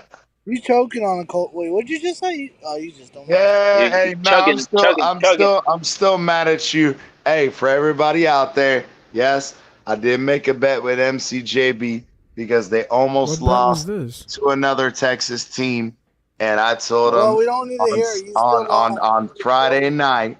I told them, when y'all get your ass beat by another Texas unranked team, you got to fucking come out and you got to pay for the song that we make together. And if not, if Alabama does win, I'll send you $20. No questions asked, right? MCJB, he got that 20. No, he got that 20. He got that 20. But here's the thing is, MC, tell him how many fingernails you had to chew off. Please answer to the fucking panel. How many fingernails you had to chew off? Nobody cares about college football. Nah, I ain't. They do care about college football. I'm just messing with MCJB. I know you're not, but MCJB, can we tell the world at least what we're working on for the future for December? No, that's gonna be a surprise. Surprise? I can't say nothing, bro. Nothing. It's just gonna drop. It's gonna drop. Yeah, there you go. It's a secret. Hey, give a shout out to CT making it happen. Who's that? Hold on. Who's that? I'm just gonna say there's something special in the works in December. You're talking about shout out to me making it happen. Yeah, shout out. something special. I always support all of y'all, and I support all of y'all. But MC is the one that puts out great content. Please go like and What's up, subscribe, boy? bro. I see you in the comment. Go subscribe on MCJB's channel, man. For all y'all that don't know, he makes great fucking Dolphins music. And I may try to help all of y'all because I love all of y'all, and I always got all of y'all's back. But MC is the one. MC is the one that puts the work in, bro. I don't put no work in. MC's the one that's dragging in and bringing. Hey, and I got a laptop for MCJB right here when he comes out. Bro, I can't wait to get that laptop because every day. Hey, MC, tell him, hey. And if you didn't send that thing, MCJB gonna grab it for me when he's down. Oh yeah, Batman. We need. Hey. I'm just picking. It was just a joke. It was just a joke. I was just fucking with. It was just a joke. My bad. Go ahead. But yeah, man. So DTA Killer, how do you feel about? Let's move past this concussion protocol and stuff. How do you feel about? I mean, I've been reading everything you've been saying, and Thomas Jensen too, about what's going on with this team as far as Skyler. Let's say Skyler get the start. You feel comfortable with his offensive line to protect Skyler? You know, obviously, at this point, Reed Sinnett needs to be up in par and needs to be running the scheme just as much as Skyler because we're another quarterback hit away from another. And Skyler took some nasty hits. He took some nasty hits in the game. He was able to recover, but we're another quarterback hit away from another injury. And then so how do you feel about this offensive line? What would you do to try to help it? Like, would you move some guys around? Would you try to bring in somebody? What would you do? I would try to bring someone in. That's my personal take on it. And I think I don't know, man. Right now, I'd be worried about anybody. And I know I'm only going to bring up Tua because everyone brings him up. But like, I wouldn't trust Tua to go in on his first game back behind the line with the way that they're playing. And that's just my personal opinion. And so I worry for any of them, honestly. But I would bring in another veteran guy, especially taking a deeper dive into what's going on with Armstead. Figure that out. But you should have someone ready. The thing is I'm on that depth argument at certain positions. I think O-line is one of them. I saw that Austin Jackson coming back. I don't know how, what that's going to do for us, but I don't know, man. He's not back officially for this week. He's not back. Yeah. Light capacity or something. He's going to be. Yeah, they said they were going to try him out this week. Yeah. But I don't know. That's the thing is a great team. You know what I mean? Should be able to figure it out regardless of the injuries, and that's what we need to get to. Okay. We can't act like we haven't seen it before because we've had great teams that have been hit with a bunch of injuries and they play great. And they have a bunch of backups or second stringers. So I don't know, man. I don't know what happened the last couple games. I mean, I do know what happened, but especially the Jets. Fuck. That was said I know, but I don't know. I didn't want to talk to nobody. I didn't want to talk to nobody else. Yeah, we can't pinpoint exactly what was it that led to all that crap. I mean, obviously the injuries and everything, but is there more to it? I don't know. That. The moment it all happened was when Sander missed the field goal. I agree. I agree. That was the momentum. I don't know when it happened. I don't know. Stop that. As soon as Sanders missed that field goal, the fucking defense gave up, which I kind of blame them, but I don't blame them. And at the same time, I blame our offense because there's no goddamn way. And I went back, and you remember, Batman, I sent you the all 22 last night. And I went and fucking watched it. And I know we can't bring it up and all that bullshit. That I don't care about that. But Skyler, again, he had overthrows, underthrows, behind throws. But he played like a rookie, and I don't give a shit. He played well enough that he gave us a chance. And we also got to the point where, again, he was inaccurate on downfield throws and whatever and yada, yada, yada. But he was still drilling him into the chest of Tyreek Hey, shout out to Shonda Lewis for subscribing to the channel. Appreciate you. Thank you. We're Yes, sir. 3 subscribers away. But again, like I said, Shout out. Skyler was fucking pinpointing him into the chest, the Tyreek Hill. And that's where, again, I have a hard time understanding, and everybody wants to talk about, oh, Reed Sinnett has to come in here and learn this offense. Oh, he's got to be up to par. Well, go on, nice man. Nah, Yo, just chilling, fucking just chilling. Reed Sinnett, the last time he was in this offense, it was fucking Brian Flores was here. There was no change in offense. He had fucking Chad O'Shea his first year. His first year. And that was it, bro. So he looked good in Philly. I'm sorry, but I don't expect Reed Sinnett to be on par with Skyler and his knowledge. What up, dear guy? Hey, Batman, it's 12 o'clock. Does that mean it's BYOB? Not yet, man. Yes, sir. I gotta be up in 5-6 hours. I gotta be up in 5-6 hours. Stop it. He knows I was up with fucking beer guy till like 3, and I had to be up at 5:30. What the hell, CT? What about me? I was there too. We got some ulcer right now. I'm just finishing up the I like that. I like that. I like that. Iceman was with us until he pussied out at about 1:30. I was with y'all. Iceman pussied out about 1:30. Yeah. Hell yeah. That's what's up, bro. I was out there. Nice. Damn, CC. I love those cups, man. I love those Just cups. like I popped in Iceman's channel. Shout out to Iceman's channel. Hey, go follow him, bro. He plays Madden Call of Duty. Hey, by the way, real quick announcement. For any Dolphin season ticket holders out there. We got the email today from the Miami Dolphins. So if you have season tickets with the Dolphins, you got Madden for free. Check your emails. Your emails. They came out today. You just reminded me, actually. So I gotta. Got it, bro. Hey, oh my God, nah! I gotta get one of y'all. For sure. I didn't want to buy the game because the Dolphins promised me that at the beginning of the year, and now I have it, so I got to download it. But I'm not gonna do that tonight. Maybe Monday or Tuesday. I'll do it. Hey, I got you, Batman. I suck MC, at Madden. I'm calling you too. I'm calling you too, Madden or MC. I got you. Hey, I'll just give you the code. MCJB. I'm paying for I it. can give it to you. I'll pay for it, dog. Nah. Hey, Celeste, I'll JB. hit you up. I got you. MCJB, how about them Braves, bro? I'll give it to you for free. Bro, your team didn't even make the playoffs. That, bro. Hey, look at that. Beer guy got the braids, bro. How about them Braves, bro? Hey, MC. Your y'all team, heard, dude, don't talk to me. Don't start that. Your guy, listen. Because you know I'm Your gonna bring team up the didn't even U. make the playoffs. It don't matter, bro. Tell him MC. Hey, tell him MC. Bro. Hey, talk to me when you make the beer guy, playoffs. MC, Batman, you know beer you guy, allowing the MC Alabama says Crimson put the Tide hat up back here. That's on so crazy, you look man. like the palm tree, dog. I blame Batman. MC said put the hat back on so you look like the palm Alabama tree. out here.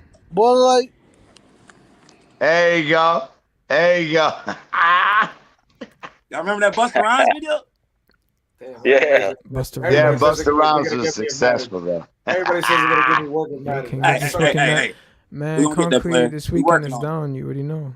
Hey, CT, wasn't that you? I think on the Phins tailgate on one of the last shows, you talking about. It may not have been you, but someone was bringing up how when they're talking about giving reps, first string reps, and I mean, I don't know what your opinion. I think like someone said like cycling them, like doing a 50-50 type of deal, man. Like when you're in a position like we are now, why not? Instead of giving it 80-20, do 50-50. I agree with you. I did make the argument on the Phins tailgate, and I said that it was very unfortunate because we were put in a position where we were depending on Teddy Bridgewater. We believed in his ability, his knowledge of the offense, the whole 9 yards, and we gave probably 80-20 to Teddy. And Skyler probably got limited reps with the first team. However, you have to also acknowledge, I do believe this, and again, it's nothing personal against anybody, and I know it's going to come out that way, and I just really don't give a fuck. But we all knew this. Skylar was a rookie. Yes, he came out of preseason and he played well. And he played well against second and third stringers. I'm glad. I'm happy. That's a good problem to have. However, the fact that we put so much trust in Teddy and he shit the bed. And then we go to a rookie that he tried the best he could. No, I went and rewatched the All-22. And yeah, he has his rookie issues. Waddle's wide open. He's missing passes over, under, too far to the left, too far to the right. Yeah, he had accuracy issues. However, the big thing was his anticipation. He does not have the anticipation. I mean, he's a rookie. He doesn't, but he has the arm to make up for it in certain situations.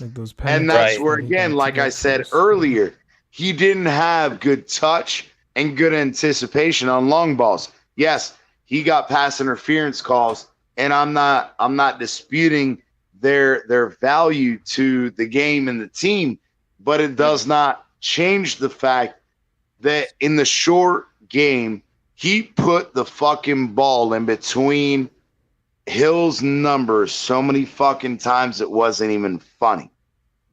And he did a great job at that. However, when it came to intermediate and long throws, he did get bailed out on a couple pass interference penalties. However, the passes themselves, one was underthrown, one was thrown way too far to the left, and it was out of bounds. But because he grabbed Tyreek around the waist, they called that anyway, even though I believe the ball was uncatchable. And it doesn't matter. The whole point is yes, he got pass interference flags and it moved the chains. So you got to give the dude credit. You got to give him his flowers.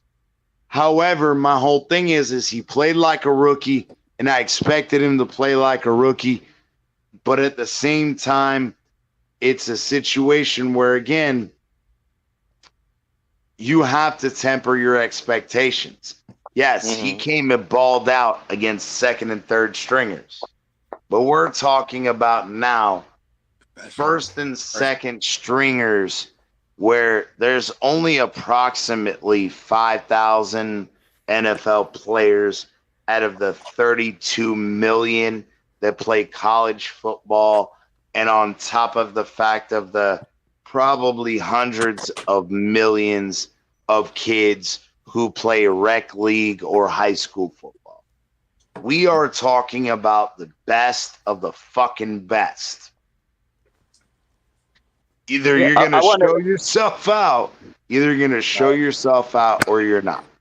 Yeah. And I wanted to mention something real quick, if I can, real quick. So we got the Vikings coming up, right? So based on their defense, obviously we're going to practice with one of the, let's say it's Skyler, let's say it's Teddy Bridgewater. So we're going to scheme up a playbook based on how we can, damage their defense on offense. So which type of plays are we going to call? And that's what we're going to practice.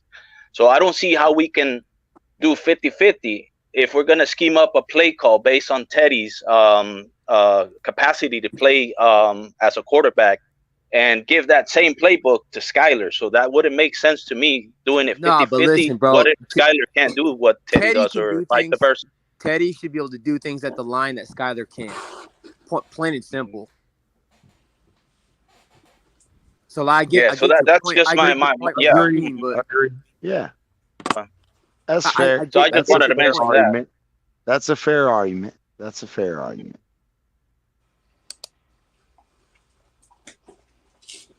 So I don't know. I get what I get your point, but I don't know. I feel, Teddy should be able to do things at the line that obviously Skyler can't. So I think you assess it day by day, maybe make an ultimate decision later on in the week on where you're going to go with your scheme and who's going to get the most reps.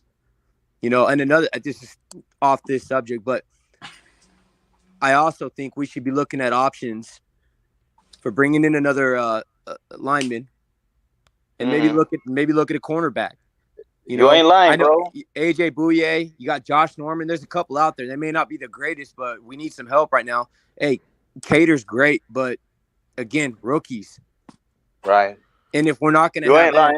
it doesn't Yeah, sound like but we're gonna you have gotta Byron also weigh. You gotta also weigh though.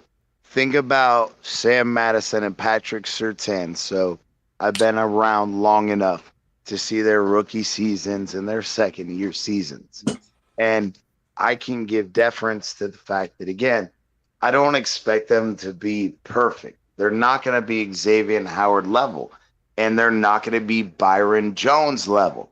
And I think that that's where the unfair comparison to these young guys versus what we expect, that's where I have an issue because everybody thinks that, oh, now granted, we were all fucking gaslit by Troy Williams and his injury was absolutely unfortunate. However, we all take into account that, oh, Javon Holland played in 4 fucking games, overtook Eric Rowe, and he fucking became a superstar. And then all of a sudden, we're going to have that same expectation of Kader Kohu. And it's, you get what I'm saying? Like, no, yeah, it's I get an that. unfair No, but comparison. I don't. Even though Kohu has been balling though to his extent. He has. That's what I'm saying. Yeah. Kohu has been balling, but I'm saying is just Yes, sir. maybe for if for nothing else, for depth, someone that we can put on the field and be a little bit more sure about. I'm not saying they got to be great, and I do get that because I'm probably really guilty of that. I think we've been spoiled at some of the the positional. You're talking about with X, and we probably are spoiled in that way, and we probably hold those standards to need Exactly. quarterback to come in, but we are, especially with us playing. Which again, people won't admit that because of that lack of talent and depravity as far as the cornerback is concerned, it limits our scheme. It limits our scheme, and we also put ourselves in the position where, again, we continue to have our linebackers get their ass whooped in pass coverage. Our linebackers are atrocious, right? Yeah, but that's not something new, isn't it? No, That's it's been going on for fucking 10 years. Since the end of LRB, even though fucking LRB underplayed his contract, LRB was the last linebacker that we signed to a big fucking contract that even semi played to their contract.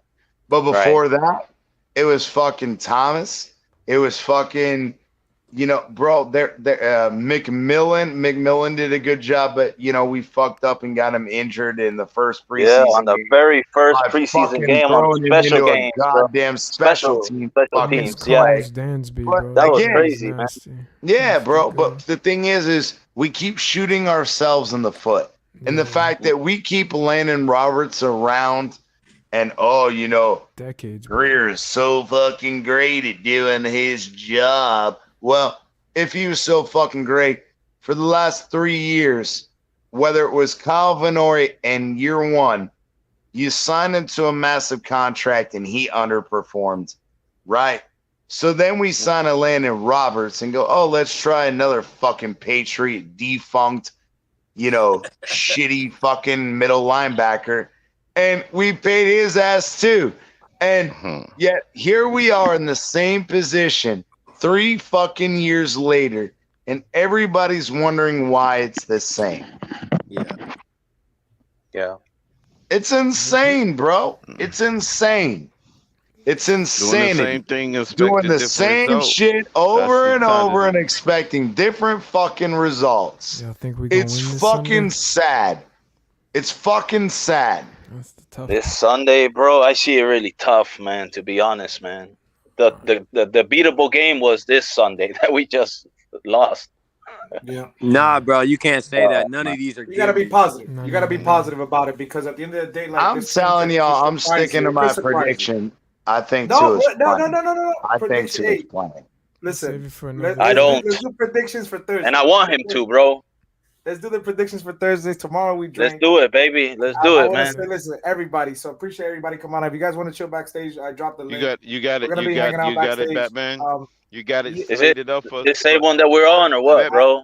Yeah. Stay here. Now y'all gotta leave. He's just gonna end it, and then we're gonna be okay. backstage. All right. You got drop the link. If anybody wants to jump on, we got 6, 8. We got 2 spots. Hey, Batman. Before you get off real quick, Brody. I got one question for you. Yeah. Earlier, while I was cleaning up my house, doing my thing with food and everything, somebody said that you're Karl Malone. Now I'm gonna put you on the spot. Who is your John Stockton? Who's throwing you the assist? Hit that ice cold dick. I'm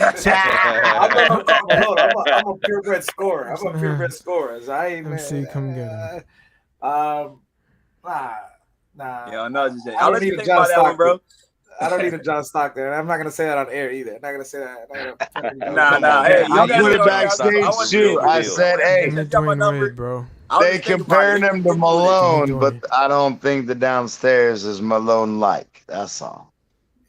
Jesus Christ. Hey, everybody, man. Much love to everybody, man. Appreciate everybody coming on today, for real. Hang out backstage. Man, shots are fired. More than welcome to come, man. It's going to be fun. I'm not going to hang out too late backstage, but we'll hang out backstage. So much love to everybody. Appreciate DTA Killer for the donation. Tomorrow, hopefully, I think we're got like 2 or 3 subscribers left for the giveaway. So if you want to get into that giveaway, ladies and gentlemen, if you haven't, I have you listed. Shout out to everybody that came in the comment section. Much love to everybody. And Fins up, man. I'll see you tomorrow between 8 and 9 o'clock. Just be ready. Depends on what time I get off. So between 8 and 9 o'clock, I'll be live again. So yeah, Fins up, everybody. Much love. Hey, don't turn on that. Press that bell notification, bro.